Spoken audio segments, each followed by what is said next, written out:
Good evening and welcome to the black hole. Heer Ranjha, Heer Waris Shah, इससे तो आप सब लोग ज़ाहिरा बखूबी आगाह ही हैं। आज का सेशन काफ़ी मुनफरिद है, वो इसलिए है कि आज हम हीर दोशी की बात करेंगे। हीर दोशी क्या चीज़ है?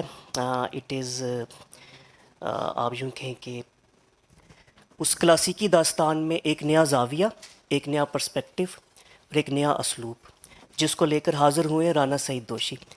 आप उन्वान देख सकते हैं, मुकदमा कैदू बनाम वारिस शाह।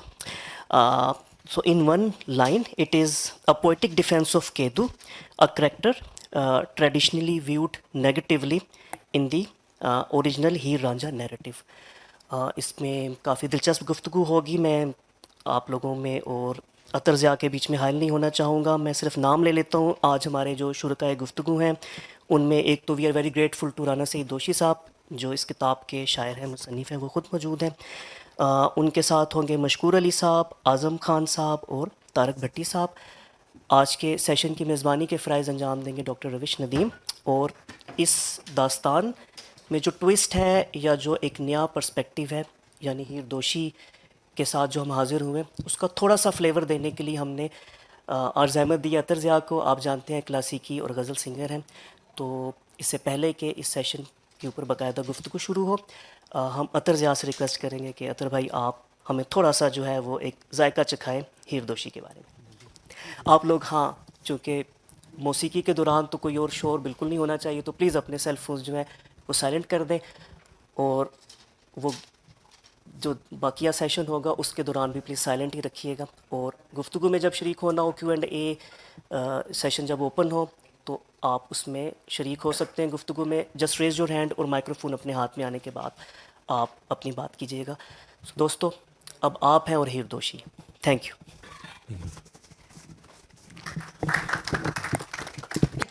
आप सबकी याद के साथ जी।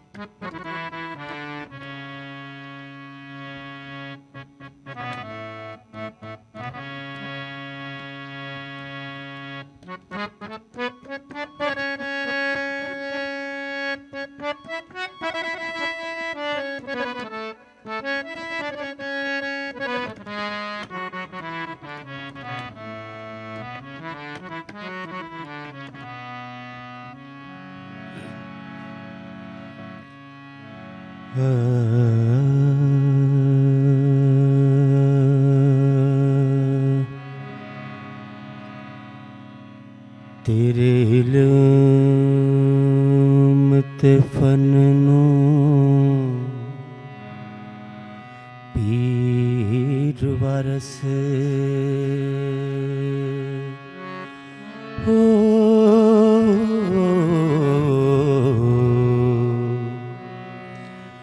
पंजां पीरां दी मैं सुगात लिखां। दिन चाढ़िया रब ने नूर भरिया, मैं हनेरियां दी वार दात लिखां। हो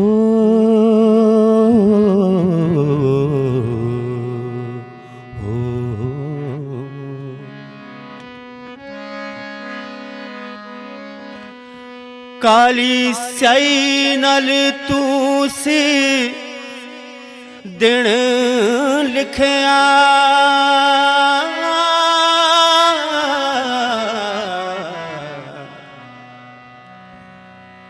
मैनू दे रुशनाई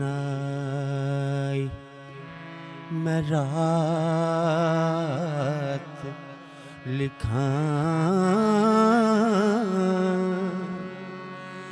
हीर रांझे दे तू अहवाल लिखे, मैं भी ਕੈਦੋ ਦੇ ਕੁਝ ਹਾਲਾਤ ਲਿਖਾਂ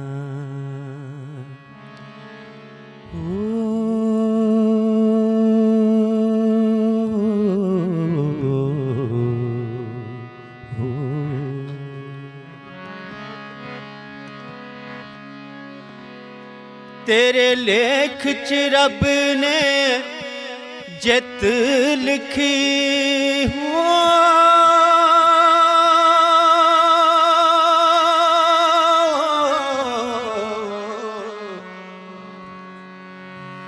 ਮੇਰੀ ਕੀ ਔਕਾਤ ਮੈਂ ਮਾਤ ਲਿਖਾਂ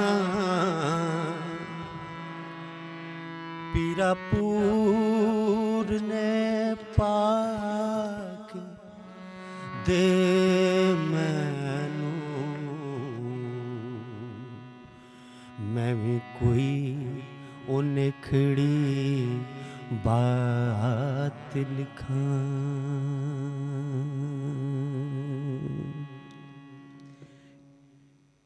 और एक बंद इसका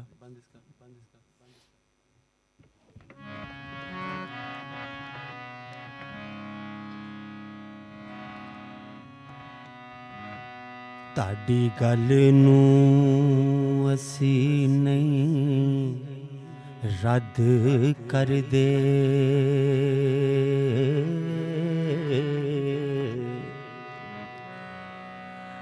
ਗਾਲਾਂ ਸੁਣ ਕੇ ਖਲਕ ਪਰੇਸ਼ਾਨ ਹੁੰਦੀ ਗਾਲ ਵੱਡੀ ਜ਼ਬਾਨ ਦਾ ਜ਼ੇਵਰ ਗਾਲ ਵੱਡੀ ਜ਼ੁਬਾਨ ਦੀ ਸ਼ਾਨ ਹੁੰਦੀ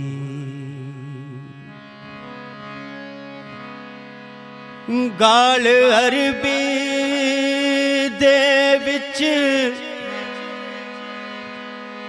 ਕੱਢਣ ਅਰਬੀ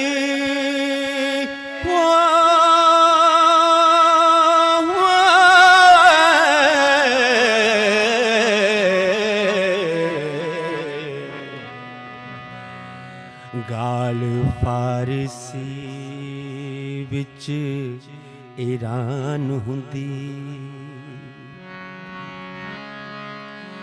ਗਾਲ ਹੁੰਦੀ ਏ ਸ਼ਾਨ ਬਲੂਗਤ ਦੀ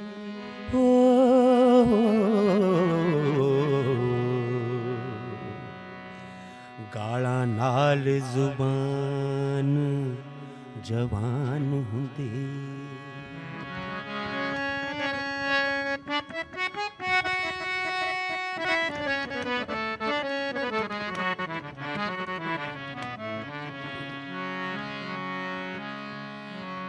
ਗਾਲਾਂ ਕੱਢ ਕੇ ਤਬਾਹ ਹੋਵੇ ਸ਼ਾਂਤ ਲੋਕਾਂ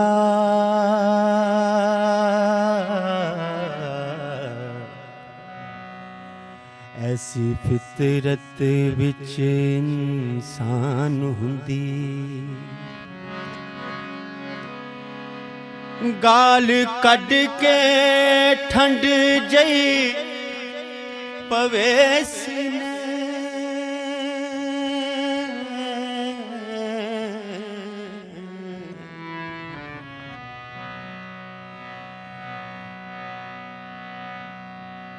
ਸਾੜ ਕੱਢਣ ਲਈ ਗਾਲ ਰੋਸ਼ਨਦਾਨ ਹੁੰਦੀ ਸੱਟ ਲੱਗੇ ਤੇ ਮੂੰਹ ਤੋਂ ਗਾਲ ਨਿਕਲੇ ਸੱਟ ਲੱਗੇ ਤੇ ਮੂੰਹ ਚੋਂ ਗਾਲ ਨਿਕਲੇ ਜਾਂ ਪੀੜ ਜਰਨੀ ਇੰਜ ਆਸਾਨ ਹੁੰਦੀ ਗਾਲ ਕੱਢ ਕੇ ਗਾਲ ਪਰਤਾ ਛੱਡੀਏ ਜਾਨ ਦਾ ਨੇ ਨੁਕਸਾਨ ਹੁੰਦੀ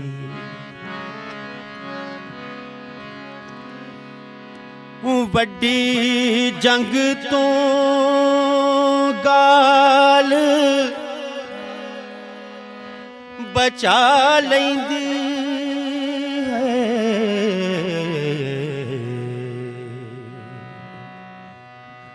ਜੰਗ ਮੁਸ਼ਕਿਲ ਗਾਲ ਆਸਾਨ ਹੁੰਦੀ ਗਾਲ ਐਵੇਂ ਹੀ ਨਹੀਂ ਰਸਮ ਰਵਾਜ ਹੋਈ ਪਿੱਛੇ ਗਾਲ ਦੇ ਪੂਰੀ ਦਾਸਤਾਨ ਹੁੰਦੀ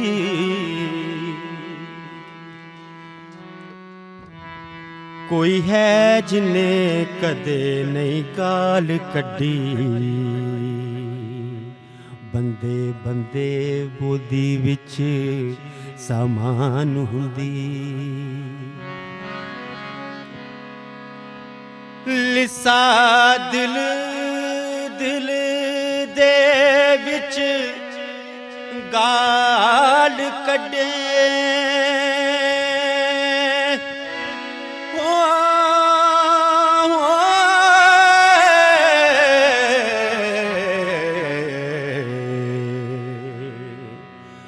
ਗਾਲ ਤਗੜੇ ਦੀ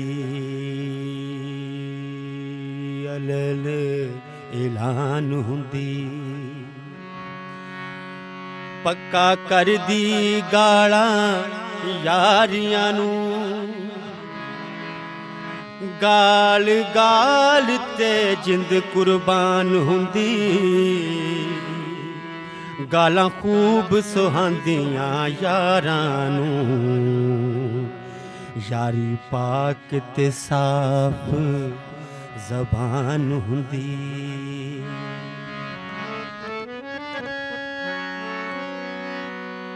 ਆਪਣੇ ਆਪ ਨੂੰ ਕੱਢੇ ਗਾਲ ਦੋਸ਼ੀ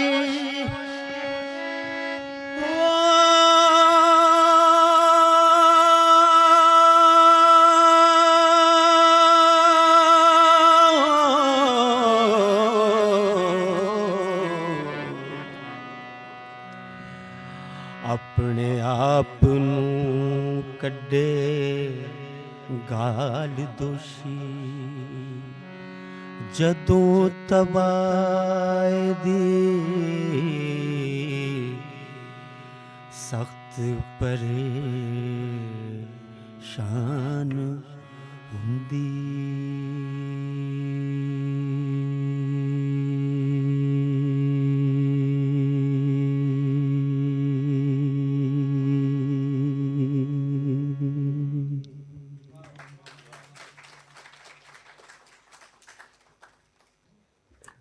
دوستو دی بلیک ہول میں آپ کو خوش آمدید. آج سے کوئی 300 سال پہلے دمودر نامی ایک شاعر نے ایک نظم ہیر رانجھا لکھی اور اسے وہاں کے یعنی اس عہد کے جو پنجاب کے شاعر تھے انہوں نے اسے چیلنج سمجھ کے قبول کیا اور اگلے 50 سالوں تک اس نظم کو مثنوی کو یا اس طویل نظم کو شعراء نے بار بار لکھا.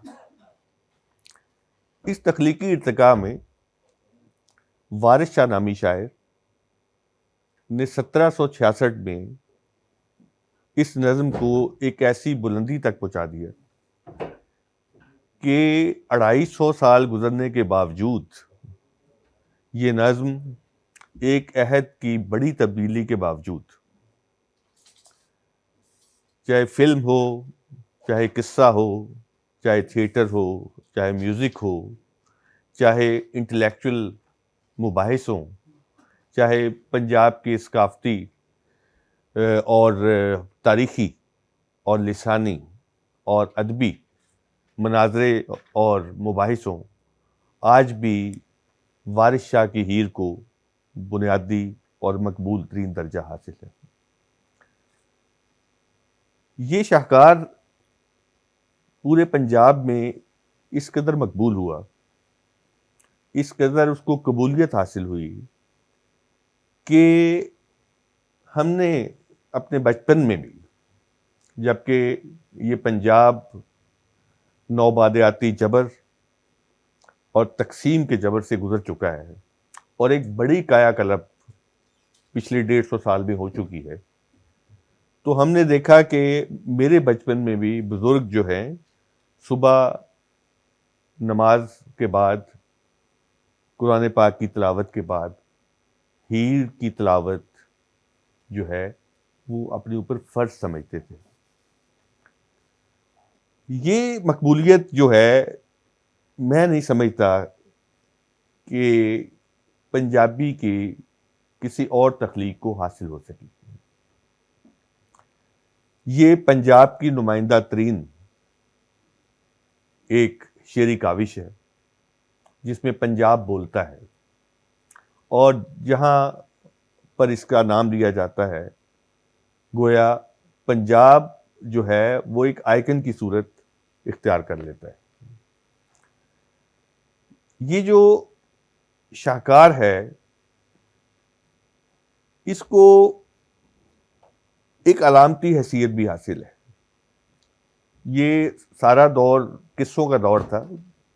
جیسے یورپ میں ایپکس لکھی گئیں، رزمیے لکھے گئے، ہمارے ہاں رزمیے اس طرح سے نہیں لکھے گئے، لیکن ہمارے ہاں یہ فوک کہانیاں شعری سطح پر سامنے آئیں، اور جو خیر اور شر کی جنگ ہے، جو جنگ و جدل ہے، جو فکری ایک ٹکراؤ ہے، وہ ان قصوں کے ذریعے سے بیان ہوا.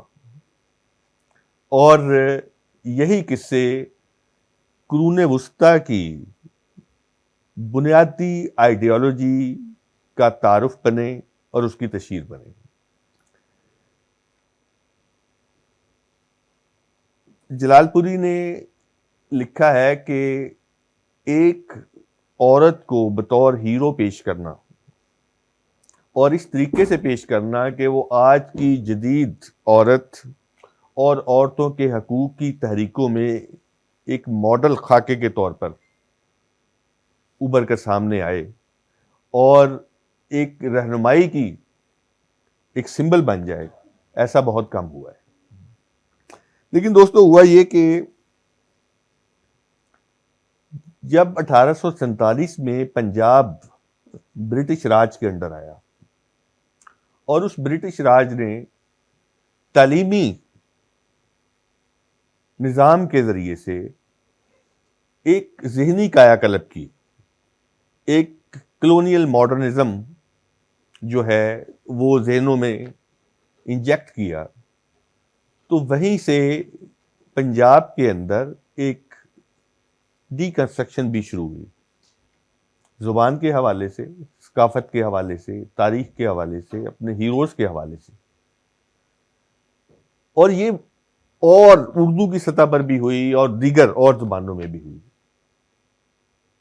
مثلا اقبال کے ہاں 20ویں صدی میں شیطان ہیرو بن جاتا ہے. اسی طرح 20ویں صدی تک آتے آتے قیدو جو ہے وہ اس کے ڈیفینڈرز سامنے آتے ہیں اور رانجھے کے اوپر اعتراضات شروع ہوتے ہیں. ریکنسٹرکشن کی صورتحال میں جو پہلا پیپر کسی بڑی محفل میں سامنے آیا وہ 1964 میں فیض صاحب کے صدارت میں تھا، جس پر فیض صاحب نے کہا کہ میں دکھی ہوا ہوں، میں غالب جیسا شعر تو کہہ سکتا ہوں لیکن میں وارث شاہ جیسا مصرع نہیں کہہ سکتا. اور اس دور میں علی عباس نے جو پوری پنجابی کی تنقید کو سامنے رکھا، اس حوالے سے کہا کہ وارث شاہ کی ہیر پر 3 طرح کے اعتراضات ہی سامنے آئے ہیں. نمبر 1 فحاشی کا الزام، نمبر 2 عورت کی تنقید کا الزام، نمبر 3 ہندوؤں کی کتھا میں لکھنے کا الزام. یہ 3 اعتراضات ہیں. لیکن یہ سلسلہ آگے بڑھتا رہا اور ہمارے دوست رانا سعید دوشی جو کہ نہایت منفرد، قادر الکلام، مقبول اور پیارے شاعر ہیں، جنہوں نے اردو میں بھی لکھا اور پنجابی میں بھی لکھا، جنہوں نے غزل بھی لکھی اور جنہوں نے نظم بھی لکھی۔ ایک ان کی غزل جس کا ردیف مارا جاؤں گا ہے، وہ زبان زد عام ہوئی اور احتجاج کی ایک نئی شکل کی صورت میں نوجوانوں نے اور اردو اور پنجابی سمجھنے والوں نے اسے قبول کیا۔ رانا سعید دوشی نے اس کتاب میں ہیر دوشی جو کہلاتی ہے، اس میں مقدمہ قیدو بنام وارث شاہ لکھا۔ چونکہ خود وکالت کے طالب علم رہے ہیں تو انہوں نے اس کو ایک خاص ٹیکنیک میں ڈال کر قیدوں کو ایک خاص طرح کا ڈیفینس دیا۔ اس کے نتائج خود نہیں نکالے، اس کی ججمنٹ خود نہیں کی، لیکن مقدمے کو عوام کے سامنے مختلف انداز میں پیش کیا۔ ہم اس کے پس منظر، اس کی تخلیق، اس کے تعارف کے حوالے سے سب سے پہلے دوشی صاحب کے پاس جائیں گے کہ وہ ہمیں بتائیں کہ یہ سب کیا ہے، کیسے ہوا، اور پھر ہم آگے بڑھیں گے اور اپنے دوست جو ہے اس کے اوپر جو مختلف جو مباحث ہیں سامنے آئی اس دوران، یا ان کے جو سوالات ہیں وہ اپنی بحث میں سامنے لائیں گے، اور اس کے بعد ہم ایک خاص وقت کے بعد سیشن کو اوپن کریں گے جس میں ہم آپ سے کمنٹس لیں گے، یا آپ سے سوال کی صورت میں ہم جو آپ کے خیالات ہیں ان کو ریسیو کریں گے۔ جی رانا صاحب۔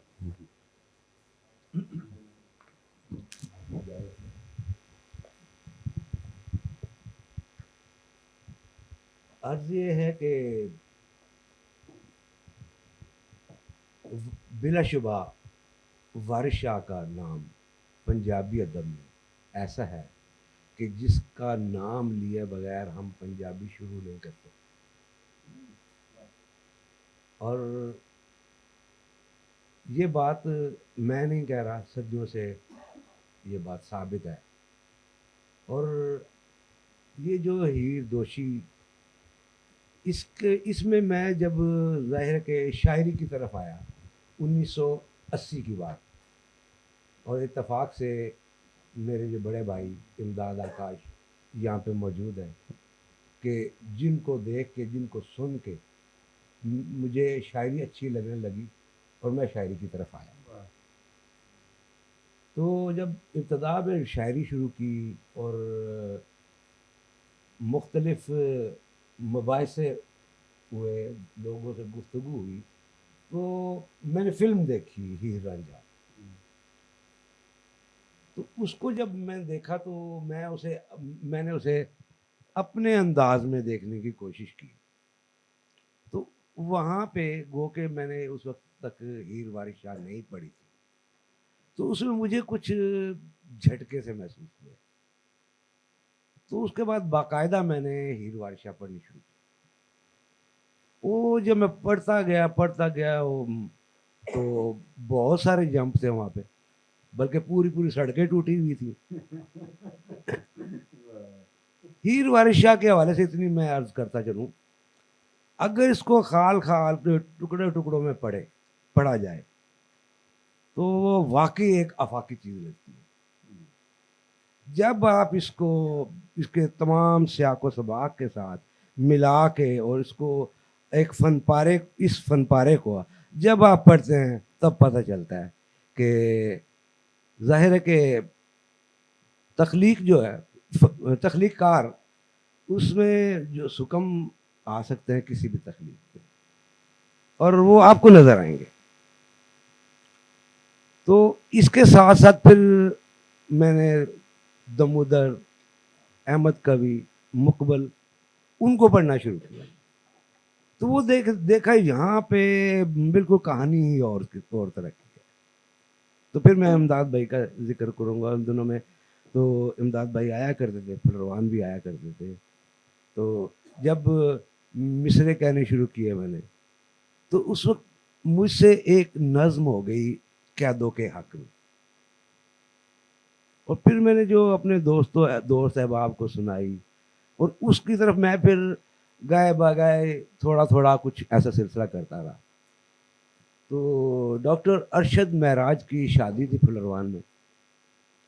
تو نہیں جی بتا. تو وہاں پہ میری ملاقات ڈاکٹر روش ندیم سے ہوئی. یہ میرے ان ابتدائی دوستوں میں. تو کچھ چیزیں میں نے ان کو بھی سنائی, تمام دوستوں کو. تو انہوں نے میری حوصلہ افزائی کی کہ آپ کا جو آپ ذہن میں لے کے چلے ہیں اس پہ آپ کام کریں, پھر دیکھیں گے. تو میں رانگڑ ہوں, اور پنجابی کے حوالے سے ہو سکتا ہے کہ, لیکن میں پیدا تو پنجاب میں ہوا ہوں. تو میں یہ کیا سمجھتا ہوں کہ مادری جو زبان ہے وہ ماں سے نہیں, وہ دھرتی ماں سے. بولی ماں تو نہیں, دھرتی ماں تو ہے جی. وارث شاہ پنجابی اصل تاں بولی. اس چیز میں بھی اس کا ذکر بھی آپ کو اس میں ملے گا. تو یہ ایک کوشش تھی. اس میں چلتے چلتے تقریباً پھر مجھے پنجابی کا مسئلہ تھا, تو میں ایم اے پنجابی کیا کہ میں اس کو دیکھوں تو صحیح. پھر جب میں اس کی شکل لے کے آیا ہوں اس مقدمے کی, قانونی حوالے سے, قانونی پیچیدگیوں کا کچھ دوستوں سے, وکلاء سے جا کے میں ان کے پاس بیٹھا, کچھ میں نے پوچھنے کی کوشش کی. لیکن میں نے دیکھا جو میرے وکیل دوست ہیں وہ بیچارے ایسے ہیں کہ وہ صبح کنواں کھودتے ہیں, اس کنویں سے شام کو پانی پیتے ہیں. مجھے وہ اتنا وقت نہیں دے سکتے تھے, ان کا اپنا روزگار ہے. تو یہ پھر کام مجھے خود کرنا پڑا. لاہور تھا میں, تو میں نے پھر LLB کیا کہ میں کم از کم اس چیز کو سمجھ سکوں کہ میں نے یہ مقدمہ پیش کیسے کرنا. تو 20-25 سال میں میرا خیال ہے کہ میں نے مکمل کر لیا تھا اس کو. لیکن وارث شاہ اتنا بڑا فنکار اور اتنا بڑا تخلیق کار کہ وہ مجھے راستہ ہی نہیں دے رہا تھا کہ میں ان کیسے ہوں.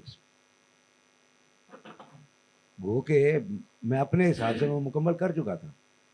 اس کے بعد پھر میں نے اس کو ڈرامہ بنانے کی کوشش کی, اور بعد میں سب سے بڑا مسئلہ پبلشنگ کا تھا. کوئی پبلشر اس پہ ہاتھ نہیں ڈال رہا, اور میں خود ڈرا ہوا تھا. تو میں شکریہ ادا کروں گا سغرا صدف کا, جنہوں نے کہا کہ آپ مجھے دیں, میں چاہتا. اور یہ پنجاب گورنمنٹ سے کتاب چھپی.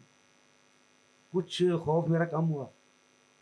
اس کے بعد اتفاق بٹ صاحب یہاں پہ موجود ہے, ان کی محبت کہ مجھے جس سے اعتماد ملا,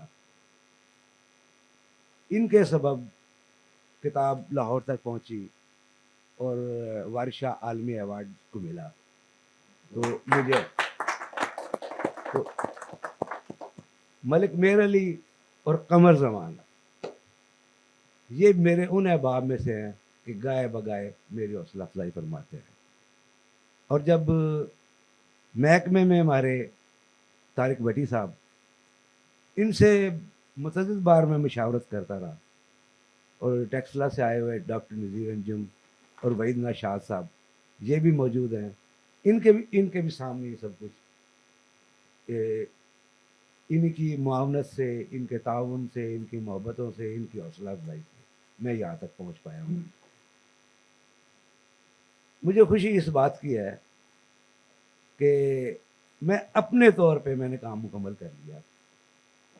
اب اگر میں وارث شاہ پہ اعتراض کر سکتا ہوں, ان سے اختلاف کر سکتا ہوں کس جزوی حوالے سے, تو ہر شخص کو آ کے میری اوقات کیا, ہر شخص مجھ سے اختلاف کر سکتا ہے, اس کو بالکل رگیت سکتا ہے, اس کو بالکل کوڑ کباڑ بھی سمجھے تو وہ اپنی جگہ پہ حق بجانب ہوگا. میں بہت شکریہ ادا کرتا ہوں اپنے اعظم بھائی کا, مشکور کا, ان تمام احباب کا کہ جو یہاں تک لے کے آئے. کوئی بات کم از کم اس پوزیشن میں آ گئی کہ بات سنی جا رہی. اب اس میں کوئی بات ہے یا نہیں ہے اس کا فیصلہ آپ کریں گے. مجھ سے جو ہو سکا, میں کوئی بھی تخلیق کار اپنی پوری توانائی صرف کرتا ہے, اپنی تخلیقی صلاحیتیں پوری طرح سے بولے. اب آگے یہ کہاں تک ہے, کس طرح ہے, اس کا فیصلہ تو آپ لوگ ہی کریں گے. پر میری ذمہ داری اتنی تھی, اور میں شکر ادا کرتا ہوں اس ذات کا, کیونکہ اگر یہ میرے اندر کہیں رہ جاتی تو یہ مجھے مار دیتی.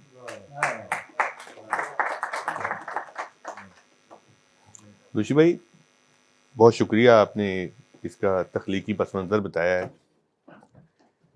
یہ پروگرام اردو میں شروع کیا ہے, لیکن یہ پنجابی بائلنگوئل ہے, پنجابی تسی بول سکتے ہو, کوئی مسئلہ نہیں, ٹھیک ہے جی. ہاں نہیں, دوست بھی جڑے اتنے بیٹھے نے, میں اس واسطے کہہ رہا کہ چونکہ یہ جڑا پوری دنیا دیکھا جا رہا ہے, تاکہ پنجابی نہ سمجھن والے بھی یہ تو شناسا ہو سکن اس گل, اس قصے دوران.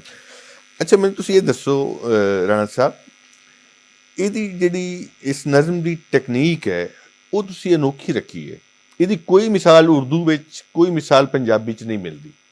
اس ٹیکنیک دا تعارف کرواؤ کہ جہدے وچ تسی باقاعدہ ایک مقدمہ بنایا, استغاثہ بنایا, تسی جو جو جو جرا کیتی, جس طرح او دا تعارف دسو, کس طرح تسی پیش کیتا ہوا ہے. وہ مثال ضرورت ایجاد دی ماں ہوندی. تے میں تانوں یہی عرض کیتی سی کہ 20-25 سال تے میں اینوں مکمل کر لیا سی اس حساب سے, تے وارث شاہ راہ نہیں دے رہا سی مینوں. وہ راہ کڈن واسطے میں پھر انہوں ڈرامہ بنانے کی کوشش کی. تنقید تے ہے ہی سی, منظوم بھی ہے سی. وہ پھر منظوم ڈرامائی تنقید دا ہے نہ بن کے اس طرح سامنے یہ ضرورت دے تحت بنے. ہو سکتا ہے کہ مینوں اتنا خوف نہ ہوندا کہ گو کہ میں اپنی کسی بھی سے فنکارانہ حوالے نال وارث شاہ تو انکار ممکن ہی نہیں. میں کہ کوئی بھی نہیں کر سکتا, میرا خیال ہے کہ وہ بہت بڑا فنکار.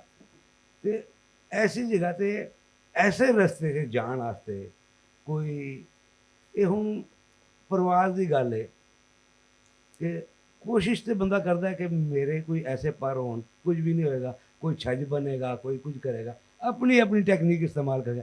میں سمجھ رہا کہ میرا دا لگ گیا, میں اس طرح کیتا تے مینوں رستہ مل گیا تھوڑا جا کہ میں چلو ان ہو گیا. کہ کچھ لوگ جڑے کہندے نے ان دو چیزاں نے جو ہن وارث شاہ نے فنکارانہ چابک دستی کے حوالے نال بڑے انوکھے انوکھے کام کیتے کہ ڈرامے دے وچ ظاہر ہے کہ جو کردار ہے, کردار دی نفسیات دے مطابق مکالمہ لکھا جائے گا. وارث شاہ نے بھی این کیتا, گالاں کڈنیاں سن تو مکالمے تے رکھ کے گالاں کڈا دتیاں, انہوں نے بھی تو رستہ لبھیا. ہن اس چیز تے اگر انہوں اسی صرف تخلیقی سطح تے دیکھتے ہیں تو وہ بہت کمال چیز ہے. اگر اپنے سماجی حوالے نال دیکھتے ہیں اسی کہندے جی اے کی کتاب دے وچ بھی کدی گال ہوئی. یہ چیزاں میں وارث شاہ کولوں سیکھی کہ وہ کس طرح جو چاہتا سی تے اخیر تے جا کے وارث شاہ دا جو عہد سی اسی اندازہ لا سکتے ہیں کہ بہت مشکل عہد سی. اتنے گل کرنا, گفتگو کرنا بہت ہی مشکل سی. اتنا ترقی یافتہ دور ہونے تو باوجود سانوں ایک گل کرنا تو 100 باری سوچنا پہنتا ہے. تے وارث شاہ نے بھی سب کچھ یہ کر کے لے کے آیا. اخیر جا کے اپنی جان بچانے واسطے کسی جگہ تے او دے تے اگربتیاں لاتیاں, کسی تے کچھ کیتا, کدھر جا کے اے قرآن مجید دے میں نے جڑے شعر میں وارث شاہ دے.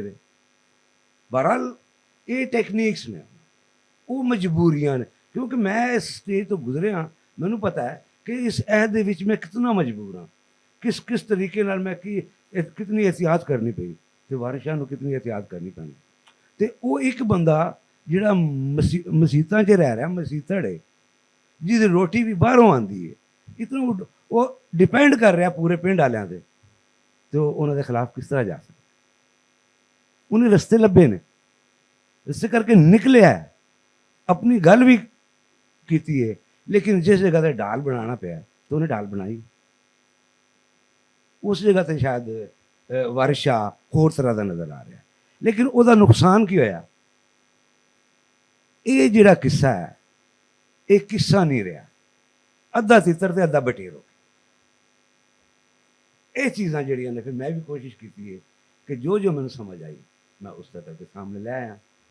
تے باقی کچھ چیزاں ایسیاں کہ جسے میاں محمد بخش صاحب نے کہتا کہ وارث شاہ ہے فاندا وارث نندے کون انہاں نوں، وہ انہاں دی محبت اپنی جگہ تے، لیکن میں کہنا کہ جہاں دل کرے واڑا پہ منہ چک کے پہلے واڑا انہوں بڑے صغیر تے نہیں،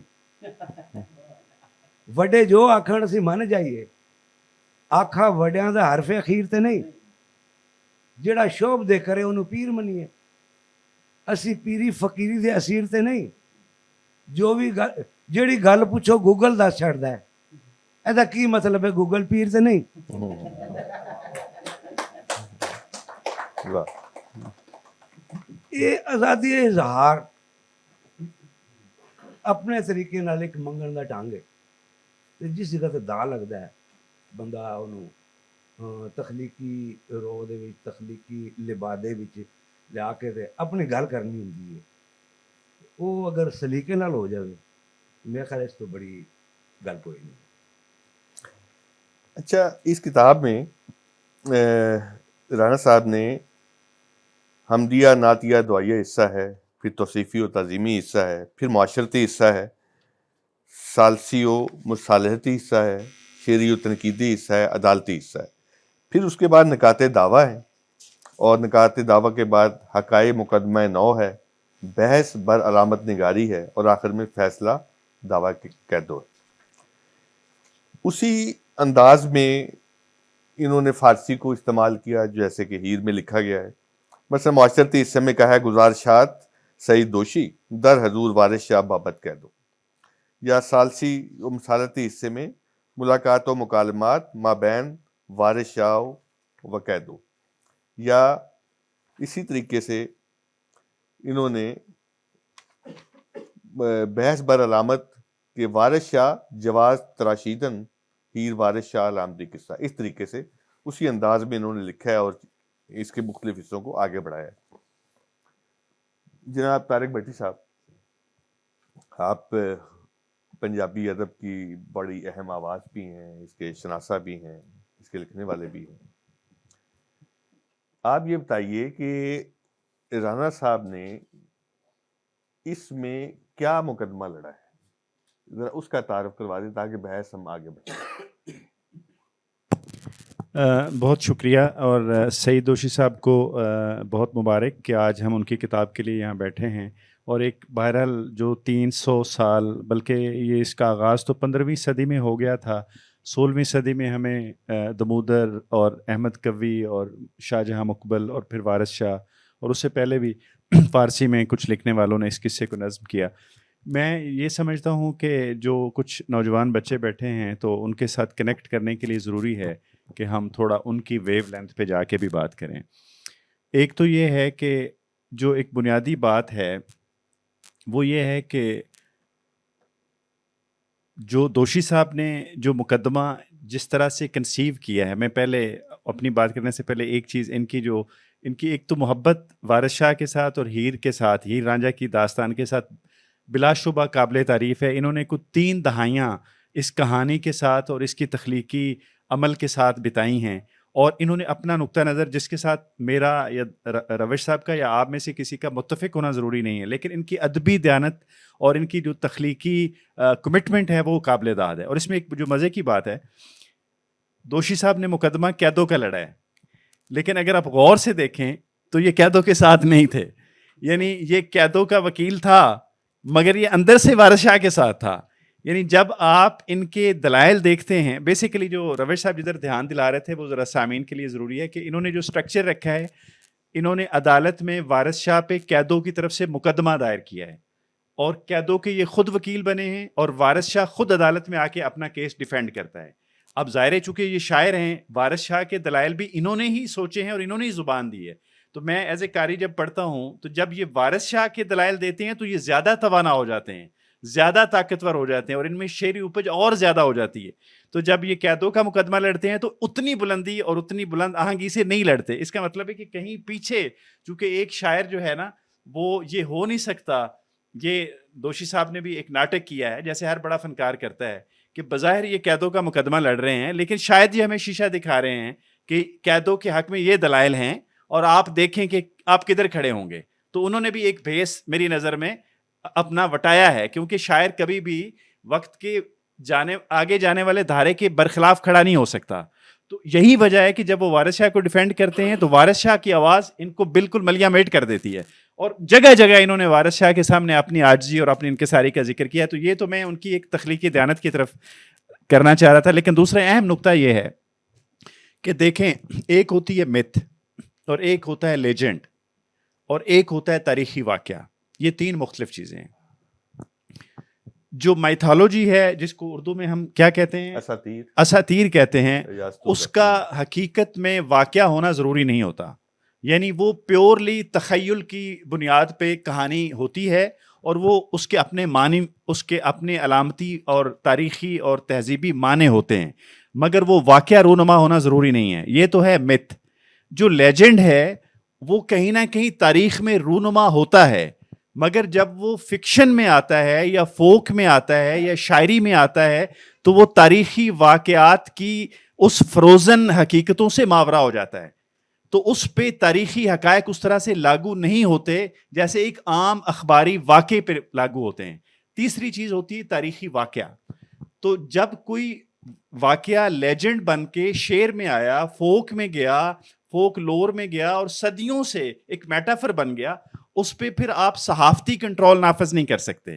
وہ ہم سب کا اجتماعی شعوری آدرش کا ایک روپ ہے, اور اس میں وارث شاہ کے پاس یہ لائسنس ہے, ہر شاعر کے پاس یہ لائسنس ہے کہ وہ اس کو اپنے آنکھ سے دیکھے اور اس میں جو مرضی تبدیلیاں کرے. یہ میں صرف ایک نقطہ رکھنا چاہ رہا تھا. اگر آپ چاہتے ہیں تو میں اس پہ ایک آدھ منٹ اور بھی بات کر سکتا ہوں.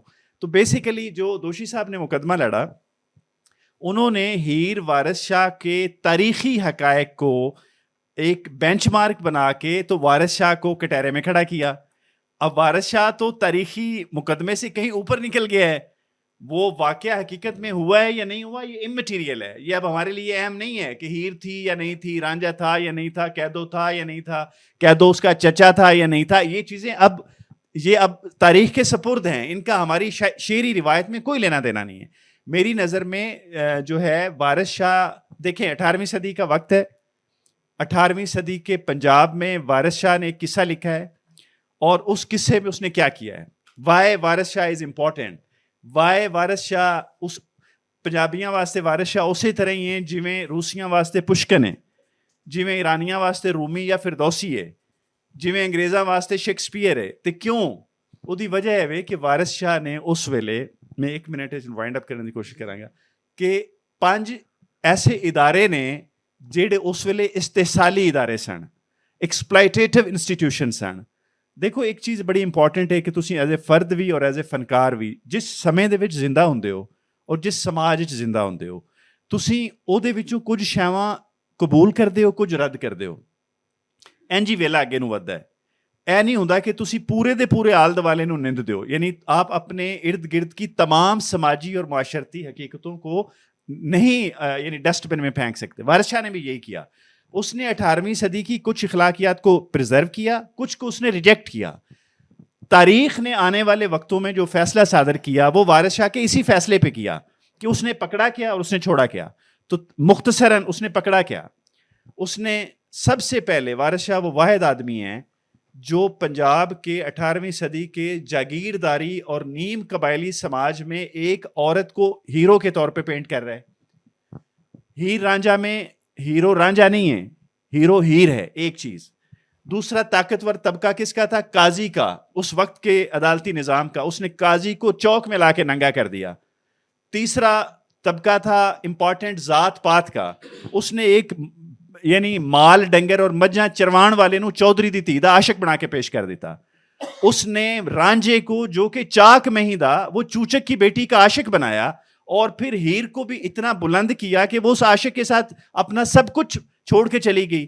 کیا جادو ہے اس کہانی میں جو پنجاب کے یہ سائیکی میں جا کے گھس گئی ہے اور نہیں نکل رہی؟ یہ سوال بہت زیادہ ڈیپر لیول پہ انالیسس مانگتے ہیں. اور ایک جملہ اور جو سب سے امپورٹنٹ اس نے کیا, رانجھا جب معرفت کے لیے نکلتا ہے تو وہ پاک پتن نہیں جاتا. وارث شاہ جہاں پہ بیٹھ کے ہیر لکھ رہا تھا ملکہ ہانس میں, وہ پاک پتن سے صرف 12 کلومیٹر کے فاصلے پہ ہے. رانجھے کو اس نے ٹلا جوگیاں بھیجا ہے جہاں پہ بال ناتھ جوگی کا آشرم ہے, اس کا یعنی درگاہ ہے, یا اس کا جو بیٹھنے کی جگہ ہے. تو وارث شاہ اس وقت کے 18ویں صدی کے سماج میں پلورلٹی کو ریپرزینٹ کر رہا تھا کہ مسلمانوں دا منڈا ہندو کو بھی جا سکتا ہے, اور ایک مئی دا چاک جڑا ہے وہ چوچک دی دھی دا عاشق بھی ہو سکتا ہے. اور پھر سیتی جڑی ہے وہ سارے جگیرداری سماج دی پدر سری معاشرے دا حصہ ہوندے ہوئے اپنے بھرا دے خلاف کھڑی ہو کے ہیر دا باں بیلی بنتی ہے. سو اے وہ گلاں سن جڑیاں میں کوئکلی رکھنا چاہتا سا, باقی پھر گل اگے چلے. بہت شکریہ.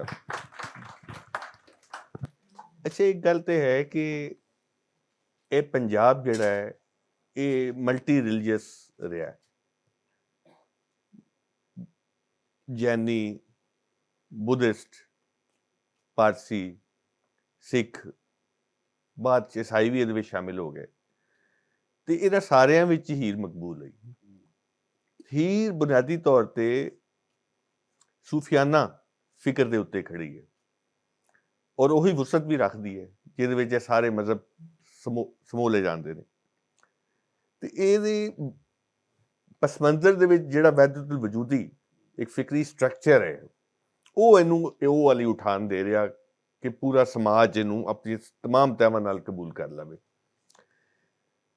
اور یہ جڑے ہے نے کریکٹر, قصہ جڑا وا بظاہر ایک رومانٹک ہے, اور یہ کریکٹر جڑے نے اس عہد دے پنجاب دے نمائندہ نے, وہ کتے بھی مسلمان نہیں شو ہو رہے. انہوں نے نام دیکھ لو, وہ نہ عربی نے تے نہ فارسی نے اج دے پنجاب طرح. وہ ہیر ہے, اسی اج دا کسے اپنی دھی دا نام ہیر نہیں رکھتے. رانجھا ہے تے رانجھیاں دی ایک ذات موجود ہے, لیکن وہ بطور ذات نام رکھتے نے, اپنا نام وہ بھی نہیں رکھتے. سیتی ہے, کدی تسی نام نہیں سنیا ہوئے گا, شمیر ہے, وغیرہ وغیرہ. تے ایک تے یہ ہے کہ یہ جڑی اسی اینو اج 300 سال بعد دو قومی نظریے دے خاص پرسپیکٹیو چ 70 سال لگان تو بعد جدو اینو اسی مذہبی پیراڈائم چ دیکھن دی کوشش کرتے ہیں, اور وہ بھی مذہبی پیراڈائم بھی جڑا قرون وسطیٰ والا صوفیانہ نہیں اج دا, اور وہ بھی ادھر دے پنجاب دا. تے چیزاں جڑیاں کسی ہور طرح نظر آن دیاں نے. مشکور صاحب, تسی یہ دسو کہ تسی جڑی گل کرنی نا آپ اس گل دے نال ملا کے کہ ادھ وچ الزام کیڑے کیڑے لائے نے, وہ ذرا دسو تاکہ گل تھوڑی کھول جاوے. شکریہ ڈاکٹر صاحب. پہلے تو میں دوشی صاحب کو مبارک دوں گا, بڑی اچھی کافی ہے. تو بٹ صاحب نے بڑی اچھی باتیں کی ہیں, تفصیل بٹ صاحب بھی کریں گے. میں صرف یہ کہنا چاہتا تھا کہ کچھ لوگ کہہ رہے تھے کہ یہ کتاب کا پس منظر کیا تھا. دیکھیں 301 سال تقریباً ہو گئے ہیں اس کو. دوشی صاحب نے یہ مقدمہ کیا کہہ دو کہ بنام پہ, اور یہ منظوم ڈرامائی تنقید میرا خیال فرسٹ ٹائم ہوا ہے پنجابی میں, اردو میں بھی کہیں بھی. ان کی بڑی شاندار کاوش تھی. پھر ان کا 35-30 سال کا سفر اس کے ساتھ. پھر جیسے کہ آپ نے بتایا ڈرامائی وہ اس نے ایک مقدمہ پیش کیا LLB کرنا, پھر زبان کے لیے پنجابی MA پنجابی کیا انہوں نے. تو اور اس کے علاوہ اس کی جو سند ہے اس کی یہ بھی ہے کہ اسے حکومت پنجاب نے چھاپا, اسے کسی عام پبلشر نے نہیں چھاپا. اور پھر وارث شاہ عالمی ایوارڈ ملنا بھی ایک سند ہے کہ بہت اچھا کام ہے دوشی صاحب کا. تو چونکہ اس میں میں دوشی صاحب کے ساتھ کافی طویل رفاقت تھی, چل رہا تھا سلسلہ یہ. اور اس میں ہمارے دوست ہیں رفیق صاحب, حضرت شام, ان کا پیش لفظ لکھا ہوا ہے. سلیم پاشا صاحب ہیں جنہوں نے ٹائٹل بنایا ہے ان کا. تو اور میری اس میں ڈاکٹر صاحب زیادہ خوش نصیبی یہی ہے کہ اس کتاب کے صفحہ نمبر 19 کی 7ویں سطر میں دوسرا نام میرا ہے. مشکور علی, ٹھیک ہے نا, یہ بڑی محبتیں ہیں ان کی. تو بس میں یہ کہنا چاہوں گا, اور آپ کی اجازت سے میں چونکہ ڈاکٹر وہ امداد عکاس صاحب بھی بیٹھے ہیں, تو میں چاہتا ہوں کہ میں جاؤں سامعین میں, تو امداد عکاس صاحب یہاں تشریف لائیں.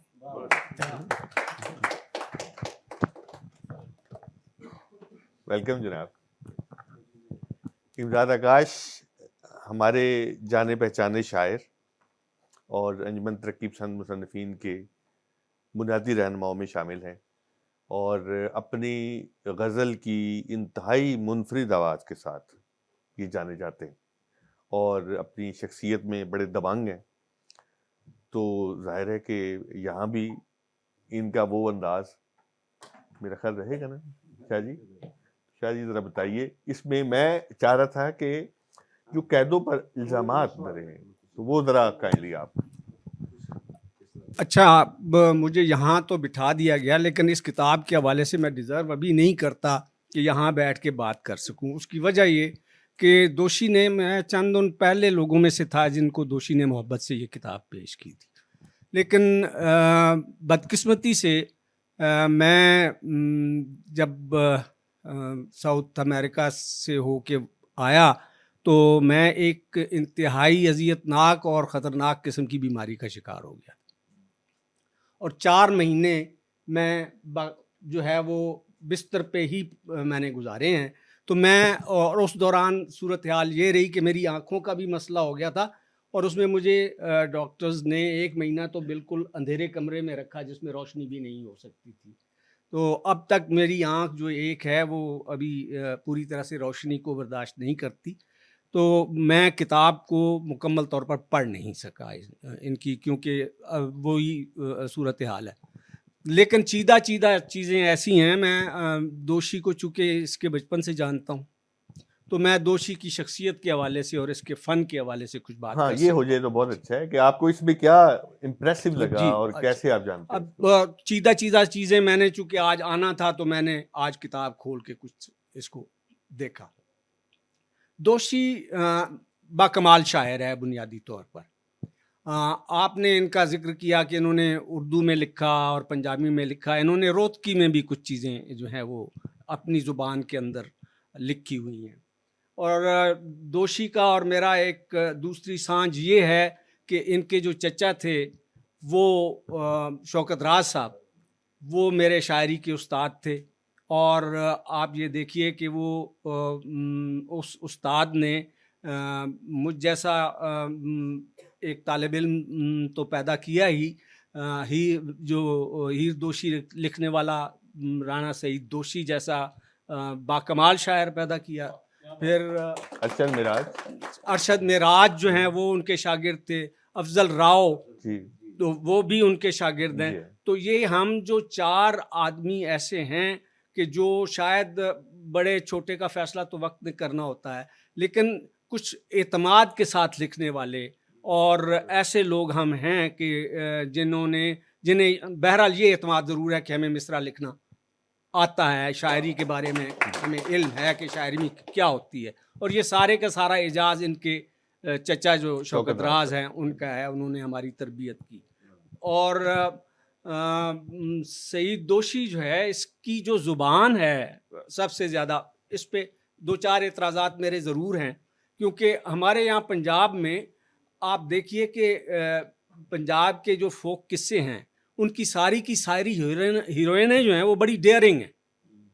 آپ سونی مہیوال کو دیکھتے ہیں تو سونی جو ہے وہ دریا کے اوپر دریا پار کر کے اپنے عاشق سے ملنے کے لیے جا رہی ہے. یہ کوئی چھوٹا موٹا کام نہیں ہے. اسی طرح سے آپ مرزا صاحبہ کے اندر صورتحال دیکھتے ہیں تو مرزا صاحبہ جو ہے وہ اپنا گھر چھوڑ کے مرزے کے ساتھ جاتی ہے اور ساری کے سارے جاگیردارانہ سماج کے ساتھ بغاوت کرتی ہے. اور ویسے بھی میں نے ذاتی طور پر بھی دیکھا ہے، بہرحال ہم نے زندگی میں محبتیں کی ہیں، اور میں بنیادی طور پر چھوٹے سے گاؤں کا پنجابی ہوں. تو میں نے یہ دیکھا ہے کہ ہمارے یہاں مرد جرأت اتنی نہیں کرتا. عورت پہلے آواز دیتی ہے، جو مرد اس کو اچھا لگ جاتا ہے تو اس کو کہتی ہے کہ آ بھائی میں نے سینے نال لانا. ٹھیک ہے. تو یہ پنجاب کا ایک کلچر ہمیشہ سے رہا ہے. پھر میں نے جوانی میں اور بچپن میں یہ دیکھا کہ ہمارے یہاں اب تو یہ بہت زیادہ بند کلچر ہو گیا اور انتہائی منحوس قسم کی ایک سوسائٹی ہے، جس کے اندر میں معافی چاہتا ہوں اس منحوس کے لفظ کے استعمال کے اوپر، لیکن میرے اندر سے نکلتا ہی یہ ہے اس سوسائٹی کے حوالے سے جس میں ہم زندہ رہ رہے ہیں. تو لیکن ہمارے یہاں پنجاب کا جو کلچر تھا، وہاں پہ 5.5 فٹ کی 6 فٹ کی جو پنجابی عورت ہے وہ میلی باندھتی تھی. میلی آپ سمجھ، جو ٹھیٹھ پنجابی ہیں وہ تو جانتے ہیں، جو نہیں سمجھتے وہ چادر ہوتی تھی، وہ چادر باندھتی تھی، شلوار کا رواج نہیں تھا. اور وہ اس گندمی رنگ کی جو عورت ہے، وہ منظر میرے سامنے ہیں بچپن کے ہوتے ہوئے، مجھے بڑے فیسینیٹ کرتے تھے کہ جب وہ بھتہ لے کر جو ہے وہ दोपहर का खाना लेकर अपने किसान की तरफ, शौहर की तरफ या भाई की तरफ या बाप की तरफ जा रही होती थी, तो वो जो मैली थी उसमें से उसका आधा पट जो है वो नजर आता था। तो इतना ओपन समाज जो है वो हमारे यहाँ पंजाब में ये पाया जाता था, जिसको हमने इतना बुरा कहा। कंजर्वेटिव कर दिया। अच्छा, वारिस शाह साहब जो हैं वो मुझे पंजाब के अंदर फेमिनिज्म की पहली आवाज़ की शक्ल में नज़र आते हैं। वाह, वो कोई भी पंजाबी शायरी का तालिब इल्म नहीं हो सकता जिसने हीर वारिस शाह को ना पढ़ा हो, और हमने बहुत नौजवानी में इस्तिफादा किया। हालांकि वो उनकी ज़ुबान बहुत सारी जगहों पे इतनी अदक है कि उसके मानी आज तलाश करना जो है वो बड़ा मुश्किल हो जाता है बाज़ जगहों के ऊपर। तो वो फेमिनिज्म की पहली आवाज़ है हमारे यहाँ, और उन्होंने औरत को बोलने का जो हुनर है वो सिखाने की कोशिश की हमारे मुआशरे के अंदर। अब कैदों का मुकदमा, इसके अंदर जो सबसे बड़ी बात मुझे नज़र आती है वो दोषी की गिरफ्त है ज़ुबान के ऊपर। यस, जो मिसरा इसने लिखा है, उसकी जो रवानी है, उसके अंदर मेरे नज़दीक शायरी जो है वो सिर्फ और सिर्फ अल्फाज का जोड़ तोड़ नहीं है। शायरी के मिसरे के अंदर एक रूहानी अंडर करंट होता है, और सही दोष, जब तक वो रूहानी अंडर करंट शायरी के मिसरे के अंदर मौजूद ना हो वो आपके दिल पर असर नहीं करती, क्योंकि शायरी का सफ़र आपके दिल से आपके दिमाग की तरफ का है, दिमाग से दिल की तरफ का सफ़र नहीं है शायरी का। वाह, शायरी पहली सतह पर आपके जज्बात को और आपके दिल को मुतासर करती हुई आपके दिमाग की तरफ सफ़र करती है। सो ये हुनर जो है सईद दोषी के पास है, और इसके मिसरों के अंदर वो रूहानी अंडर करंट मौजूद है, और बड़ी खूबसूरती के साथ इन्होंने अपने मुकदमे को जो है वो पेश किया है। लेकिन अब राणा तो राणा होता है, तो राणा साहब जो हैं उनके यहाँ किसी जगह पर जो है वो हमारे जो मुआशरे का पिदरसरी मुआशरे के अंदर जो गैरत का तसव्वुर जिसको हमने औरत के एक मखसूस हिस्से के साथ बांध के रख दिया हुआ है, वो भी नज़र आया मुझे, और वो मेरे नज़दीक एक नेगेटिव चीज़ थी। और एक शावनिस्टिक जो है वो टोन भी कहीं कहीं इनकी जो है वो मुकदमे के अंदर मुझे नज़र आई है, जो चंद जगह मुमकिन है मैं गलत हूँ क्योंकि पूरी किताब तो मैंने पढ़ी नहीं है।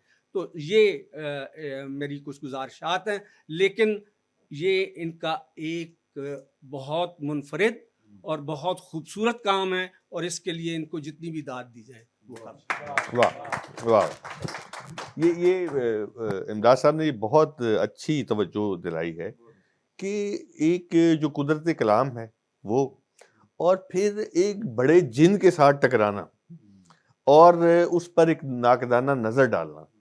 सिर्फ नाकदाना नज़र नसर में नहीं डाली, वो उन्होंने उन्हीं के अंदाज में, उन्हीं के तर्ज में और उन्हीं की बहर में रहकर पेश की है, जो बजाते खुद एक फनपारे की एक नई शक्ल हमारे सामने लेके आते हैं। और फिर उसमें मैं समझता हूँ कि एक बहुत अहम बात कि वो पंजाब जिसकी ज़ुबान उसकी अपनी नहीं रही, जब ज़ुबान गई तो 5000 साल का जो इल्म है, अदब है, उससे जुड़ी सकाफत है, उससे जुड़े अक़दार, ख्यालात, तसव्वुरात, फ़लसफ़े है, वो सारे के सारे निकल गए। एक तो ये हुआ। फिर जो यहाँ पर ऋग्वेद जो कि पंजाब में लिखी गई, वो आर्याओं ने लिखी, लेकिन जब आर्याओं से पहले के जो लोग थे जो जहाँ पे रहते थे, जिन्होंने मोहनजोदड़ो और हड़प्पा बसाया, जब यहाँ पर ऋग्वेद लिखी गई, अब ऋग्वेद जो है यहाँ के मुसलमानों के लिए मजहबी किताब नहीं है, लेकिन एक अजीम सकाफती और अदबी और तारीखी किताब है। ऋग का मतलब ही नज्म है। तो ऋग्वेद में जो लिखा गया वो इतना पुख्ता है कि लगता ये है कि उससे पहले भी हजारों साल जुबान और शायरी एक सफर कर चुकी थी। اب رگ وید کے متعلق جو تاریخ دان کہتے ہیں وہ کہتے ہیں کہ تقریباً 15 سے 25 ہزار سال پرانی ہے. تو اس کا مطلب ہے کہ ہم کچھ ہزار سال اس سے پچھلے بھی لگائیں گے جب زبان نے اتنا سفر کر کے وہ تخلیقی سطح پر وہاں پہ آ گئے. اب وہاں سے لے کر آج تک کا جتنا پنجابی اور پنجاب کا ادب ہے وہ اس کی زبان سے جڑا ہوا تھا. جب آپ کی زبان گئی تو گویا ہم نے یہ سارا کچھ لپیٹ کے تاریخ کے ڈسٹ بن میں پھینک دیا اور ہم ایک نئے اس میں فیز میں چلے گئے. ایسے صورتحال میں اگر رانا سعید دوشی دوبارہ وہ مقدمے کی صورت میں ہیر کو زندہ کرتے ہیں, اپنی ایسوسیشن اس زبان اور کلچر اور تاریخ کے ساتھ جوڑتے ہیں, تو یہ ایک بڑا کارنامہ ہے کہ جو نوبادیاتی طاقتیں چاہتی تھیں وہ پھر بھی اس کو دبا نہ سکی اور ایک رد عمل اس صورت میں سامنے آیا ہے. اس کے لیے میرا خیال ہے کہ کلیپنگ بنتی ہے. اعظم صاحب, آپ صحافی بھی ہیں اور ادب شناس بھی ہیں, یہ سوال آپ سے بھی ہے جو میں نے امداد شاہ صاحب سے کیا کہ کچھ تھوڑی سی تفصیل بھی بتائیے ہمیں. مثلا ایک تو امداد صاحب نے کہا کہ غیرت کے حوالے سے انہوں نے ایک اعتراض کیا کہ قیدو جو ہے وہ جس غیرت کا اپنی عورت کے حوالے سے, بیٹی کے, پنجاب کی بیٹی کے حوالے سے جو جذبات فیل کرتا ہے, ایک تو یہ الزام وارث شاہ پہ لگایا.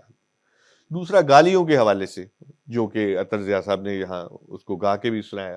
اور کیا ہے, آپ کیا سمجھتے ہیں؟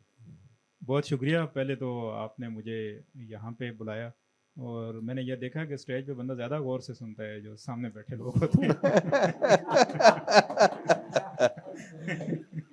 آئندہ بھی ایسا موقع ملا تو میں اسی طرح سنوں گا. اور یہ دوشی صاحب کا بڑا دلچسپ سلسلہ ہے جی. ہم ان کو فالو کر رہے ہیں اور مشکور صاحب نے جس طرح بتایا, کتاب سامنے آئی تو مشکور صاحب کے نام کے ساتھ ہی میرا نام بھی ادھر میں نے پڑھا تو میں خوش رہ گیا. پہلی کتاب میں وہ بھی وارث شاہ سے متعلق اور اس میں میرا بھی ذکر آ گیا. اس کا مطلب کچھ عرصے بعد اس ذکر کا کیا ہوگا یہ تو بات کی بات ہے.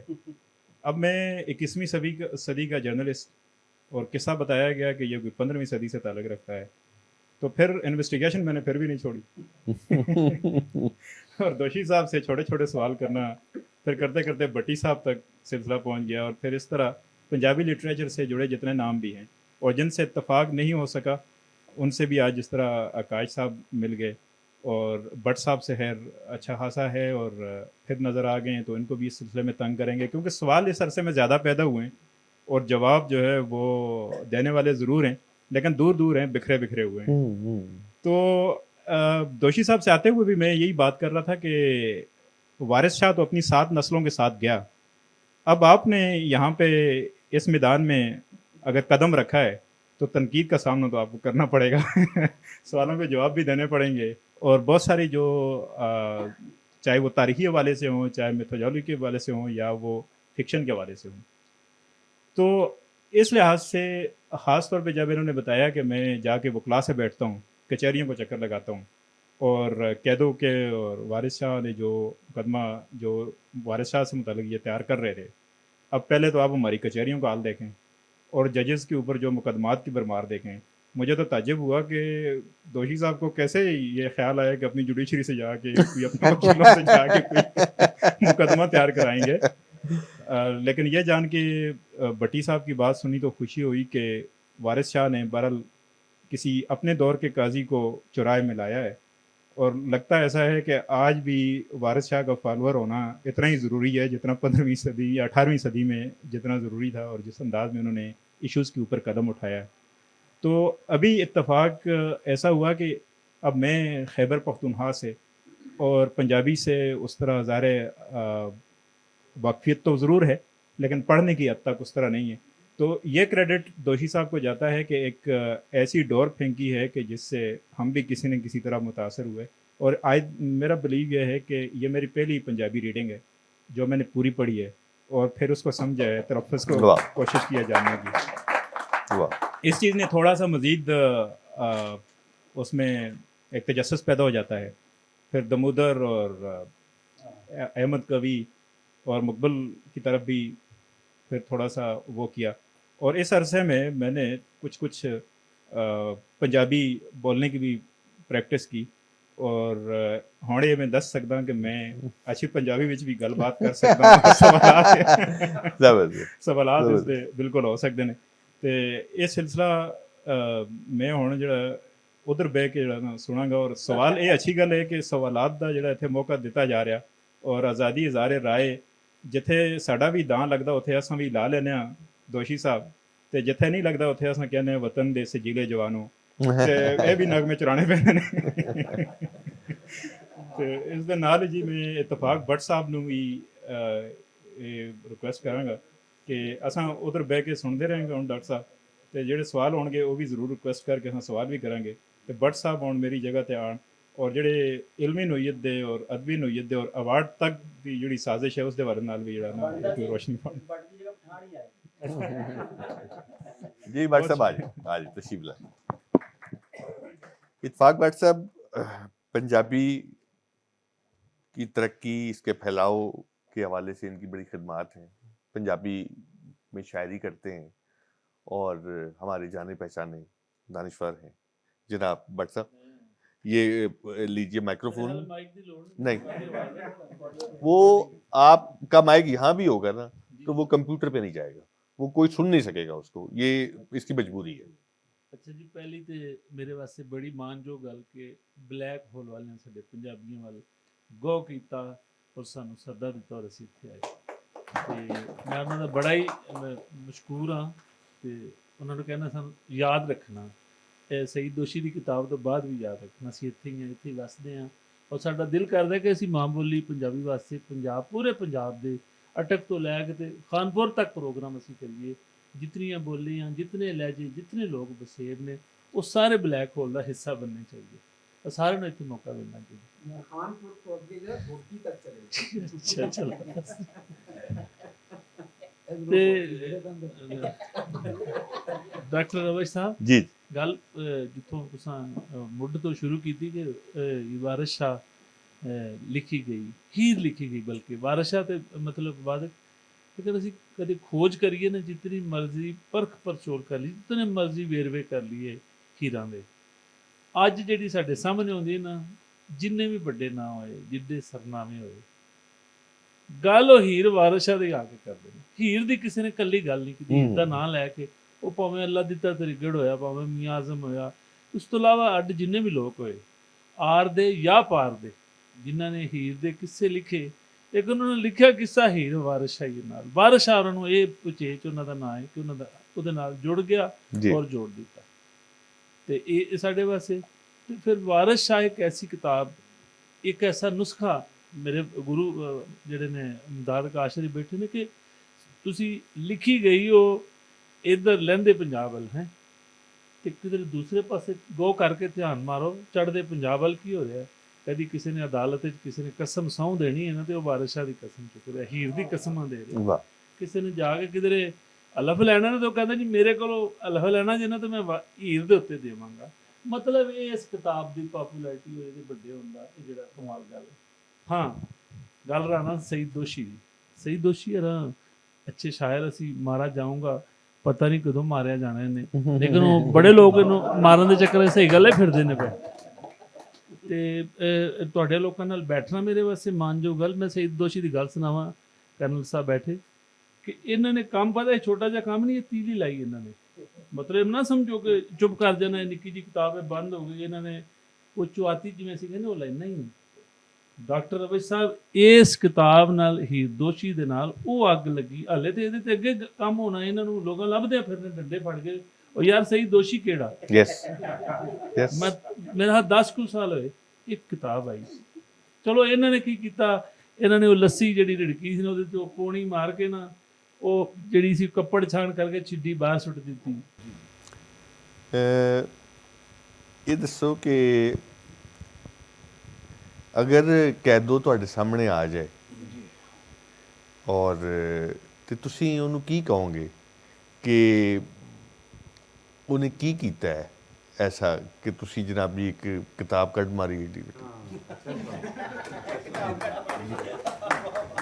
ਮੇਰਾ ਖਿਆਲ ਅਗਰ ਕੈਦੋ ਆ ਕੇ ਇਹ ਕਿਤਾਬ ਪੜ੍ਹ ਕੇ ਆਏਗਾ ਮੇਰੇ ਕੋਲ ਤੇ ਮੈਂ ਹੋਰ ਤਰ੍ਹਾਂ ਦੀ ਗੱਲ ਕਰਾਂਗਾ, ਬਗੈਰ ਪੜ੍ਹੇ ਆਏਗਾ ਤਾਂ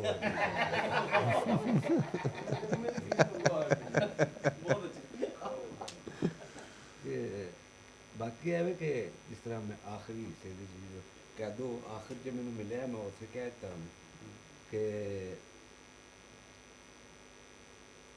ਮੈਂ ਇਹੀ ਕਹਿਣ ਲੱਗਾ ਸੀ ਕਿ ਜਿਹੜਾ ਤੁਸੀਂ ਉਹਨੂੰ ਆਖਰ ਤੇ ਇੱਕ ਤੇ ਇਹਨਾਂ ਨੇ ਕੈਦੋ ਨੂੰ ਕਿਹਾ ਕਿ ਮੈਂ ਤੇਰੇ ਕੋਲ ਕਿਹੜਾ ਫੀਸ ਲਈ ਸੀ, ਅਗਰ ਮੁਕੱਦਮਾ ਹਾਰ ਗਿਆ ਤਾਂ ਹੁਣ ਮੈਂ ਕੀ ਕਰਾਂ, ਔਰ ਦੂਜਾ ਇਹਨੇ ਕਿਹਾ ਕਿ ਵਾਰਿਸ ਸ਼ਾਹ ਦੇ ਹੱਥ ਬੜੇ ਲੰਮੇ ਨੇ, ਜੱਜ ਫੈਸਲੇ ਨਹੀਂ ਦੇ ਰਹੇ। ਇਹ ਪੜ੍ਹ ਦਿਓ। ਅੱਛਾ ਉਹ ਪੜ੍ਹ ਕੇ ਸੁਣਾ ਦਿਓ, ਪੜ੍ਹ ਦਿਓ। ਆਖਰੀ ਦੋ ਬੰਦ ਉਹ ਬੜੇ ਜ਼ਬਰਦਸਤ ਜਵਾਬ ਵਕੀਲ ਸਹੀ ਕੈਦੋ ਆਇਆ ਤੇ ਉਹਨੂੰ ਤੁਸੀਂ ਕਹਿ ਰਹੇ ਹੋ ਆਏਗਾ, ਉਹ ਆ ਚੁੱਕਿਆ ਹੈ, ਦੱਸਿਆ ਨਾ। ਕੈਦੋ ਪੁੱਛਦਾ ਹੈ ਦਾਅਵੇ ਦਾ ਕੀ ਬਣਿਆ, ਜੱਜਾਂ ਫੈਸਲਾ ਅੱਜ ਸੁਣਾਉਣਾ ਸੀ, ਸੈਦੇ ਖੇੜੇ ਨੇ ਸਨੇੜਾ ਘਲਿਆ ਹੈ, ਅੱਜ ਰੰਗਪੁਰ ਤੋਂ ਉਹਨੇ ਆਉਣਾ ਸੀ, ਹਲਵਾਈਆਂ ਨੂੰ ਮਿਠਾਈਆਂ ਦਾ ਆਖਿਆ ਏ, ਅਸਾਂ ਜਿੱਤ ਕੇ ਜਸ਼ਨ ਮਨਾਉਣਾ ਸੀ, ਤੇ ਲੰਗੀ ਲੱਤ ਨੇ ਲੁੱਡੀਆਂ ਪਾਉਣੀਆਂ ਸਨ, ਥੱਥੀ ਡੂਮਣੀ ਰੱਜ ਕੇ ਗਾਉਣਾ ਸੀ, ਅਸਾਂ ਝੰਗ ਵਿੱਚ ਭੰਗ ਚਲਾਉਣੀ ਸੀ, ਰੰਗਪੁਰ ਵਿੱਚ ਰੰਗ ਜਮਾਉਣਾ ਸੀ, ਡਾਢੀ ਹਸਰਤ ਐਸੀ ਸਹੀ ਦੋਸ਼ੀ, ਤੈਨੂੰ ਮੋਤੀਆਂ ਵਿਸ਼ ਤਲਵਾਉਣਾ ਸੀ। ਵਾਹ ਵਾਹ ਵਾਹ ਵਾਹ। अब आगे आगे हाँ कि वारिशा अब वकील ਜਿਹੜਾ ਉਹ ਦੱਸ ਰਿਹਾ, ਹਾਂ ਤੁਸੀਂ ਦੱਸ वारिशा तारीख से आमदा ही नहीं, ਜ਼ਾਹਿਰ ਇਸ ਤੋਂ ਹੋਈ ਤਸ਼ਕੀਕ ਚਾਚਾ, ਯਕ ਤਰਫਾ ਫੈਸਲਾ ਨਹੀਂ ਮੁਮਕਿਨ, ਵਾਰਿਸ਼ਾ ਵੱਲੋਂ ਚੱਲੀ ਤਹਿਰੀਕ ਚਾਚਾ, ਹੋਏ ਧਰਨੇ ਭੁੱਖ ਹੜਤਾਲ ਹੋਈਆਂ, ਲੋਕੀ ਕਿੱਥੋਂ ਕਿੱਥੋਂ ਹੋਏ ਸ਼ਰੀਕ ਚਾਚਾ, ਅੰਨੇ ਖਰਚੇ ਕੀਤੇ ਗਏ ਵਾਰਸ ਤੇ, ਚੰਦੇ ਮੰਗੇ ਜਿਵੇਂ ਮੰਗਦੇ ਨੇ ਭੀਖ ਚਾਚਾ, ਪਿਆ ਸਖਤ ਦਬਾਓ ਅਦਾਲਤਾਂ ਤੇ, ਇਸ ਗੱਲੋਂ ਸਾਨੂੰ ਹੋਈ ਤਸ਼ਕੀਕ ਚਾਚਾ। ਅਖੀਰ ਤੇ ਕਿ ਵਾਰਿਸ਼ਾ ਵੱਡਾ, ਉਹਦਾ ਨਾਂ ਵੱਡਾ ਹੁੰਦਾ, ਵੱਡਿਆਂ ਦਾ ਗਲਤ ਵੀ ਠੀਕ ਚਾਚਾ। ਇਹ ਨਿਜ਼ਾਮ ਅਦਾਲਤੀ ਕੌਣ ਬਦਲੇ, ਹੰਝੂ ਸੁੱਕ ਜਾਂਦੇ ਸਾਹ ਮੁੱਕ ਜਾਂਦੇ, ਆਉਂਦੀ ਮੁੱਕਣ 'ਚ ਨਹੀਂ ਉਡੀਕ ਚਾਚਾ, ਵਾਰਿਸ ਸ਼ਾਹ ਵੱਡਾ, ਉਹਦਾ ਨਾਂ ਵੱਡਾ ਹੁੰਦਾ, ਵੱਡਿਆਂ ਦਾ ਗਲਤ ਵੀ ਠੀਕ ਚਾਚਾ। ਇਹ ਨਿਜ਼ਾਮ ਅਦਾਲਤੀ ਕੌਣ ਬਦਲੇ, ਪੈ ਗਈ ਦਾਅਵੇ ਦੀ ਲੰਮੀ ਤਰੀਕ ਚਾਚਾ। ਅੱਗੇ ਇਸ ਦਾ ਦੂਸਰੇ ਕਾਫ ਦੇ ਕਾਫੀਏ ਨਾਲ ਕਿ ਵਾਰਿਸ ਸ਼ਾਹ ਸ਼ਫੀਕ ਮੁਨਸਫਾਂ ਤੇ, ਮੁਨਸਫ ਵਾਰਿਸ ਸ਼ਾਹ ਤੇ ਸ਼ਫੀਕ ਚਾਚਾ, ਜੰਗਾਂ ਨਾਲ ਅਸਬਾਬ ਦੇ ਲੜਨ ਲੋਕੀ, ਸਾਡੇ ਕੋਲ ਸੀ ਕਿਹੜੀ ਮੰਜਨੀਕ ਚਾਚਾ। ਜੰਗਾਂ ਨਾਲ ਅਸਬਾਬ ਦੇ ਲੜਨ ਲੋਕੀ, ਸਾਡੇ ਕੋਲ ਸੀ ਕਿਹੜੀ ਮੰਜਨੀਕ ਚਾਚਾ, ਤੇਲਾ ਦਿੱਤਾ ਨਹੀਂ ਅਸਾਂ ਤੇ ਮੁਨਸਫਾਂ ਨੂੰ, ਹੁੰਦੇ ਕਿਵੇਂ ਉਹ ਸਾਡੇ ਰਫੀਕ ਚਾਚਾ। ਤੇਲਾ ਦਿੱਤਾ ਨਹੀਂ ਅਸਾਂ ਤੇ ਮੁਨਸਫਾਂ ਨੂੰ, ਹੁੰਦੇ ਕਿਵੇਂ ਉਹ ਸਾਡੇ ਰਫੀਕ ਚਾਚਾ, ਸਾਡੇ ਕੋਲ ਬਸ ਇੱਕੋ ਰਾਹ ਹੈ ਸੀ, ਵਰਸ਼ਾ ਕੋਲ ਢੇਰ ਤਰੀਕ ਚਾਚਾ। ਵਾਹ ਵਕੀਲ ਨਹੀਂ ਹੈ,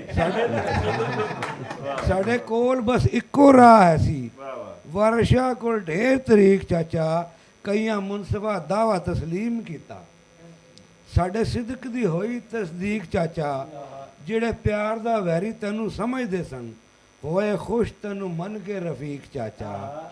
ਬੜਾ ਅਸਰ ਹੋਇਆ ਸਾਡੇ ਦਾਅਵੇ ਦਾ, ਭਾਵੇਂ ਕਰ ਲੈ ਆਪ ਤਹਿਕੀਕ ਚਾਚਾ, ਕਹਿ ਦੋ ਜਿਹੜੇ ਤੈਨੂੰ ਆਖਦੇ ਸਨ, ਅੱਜ ਉਹ ਆਖਦੇ ਨੇ ਤੈਨੂੰ ਸਦੀਕ ਚਾਚਾ। ਵਾਹ ਕੋਈ ਗੱਲ ਨਹੀਂ, ਫੈਸਲਾ ਨਹੀਂ ਹੋਇਆ, ਰੱਬ ਸਭ ਨੂੰ ਦੇਵੇ ਤੌਫੀਕ ਚਾਚਾ। ਕੱਲ ਹੋਰ ਕੋਈ ਦੋਸ਼ੀ ਜੰਪੋ ਸੀ, ਤੇਰੇ ਦਾਅਵੇ ਦਾ ਬਣ ਕੇ ਫਰੀਕ ਚਾਚਾ। ਵਾਹ ਵਾਹ ਵਾਹ ਵਾਹ ਵਾਹ ਵਾਹ ਵਾਹ।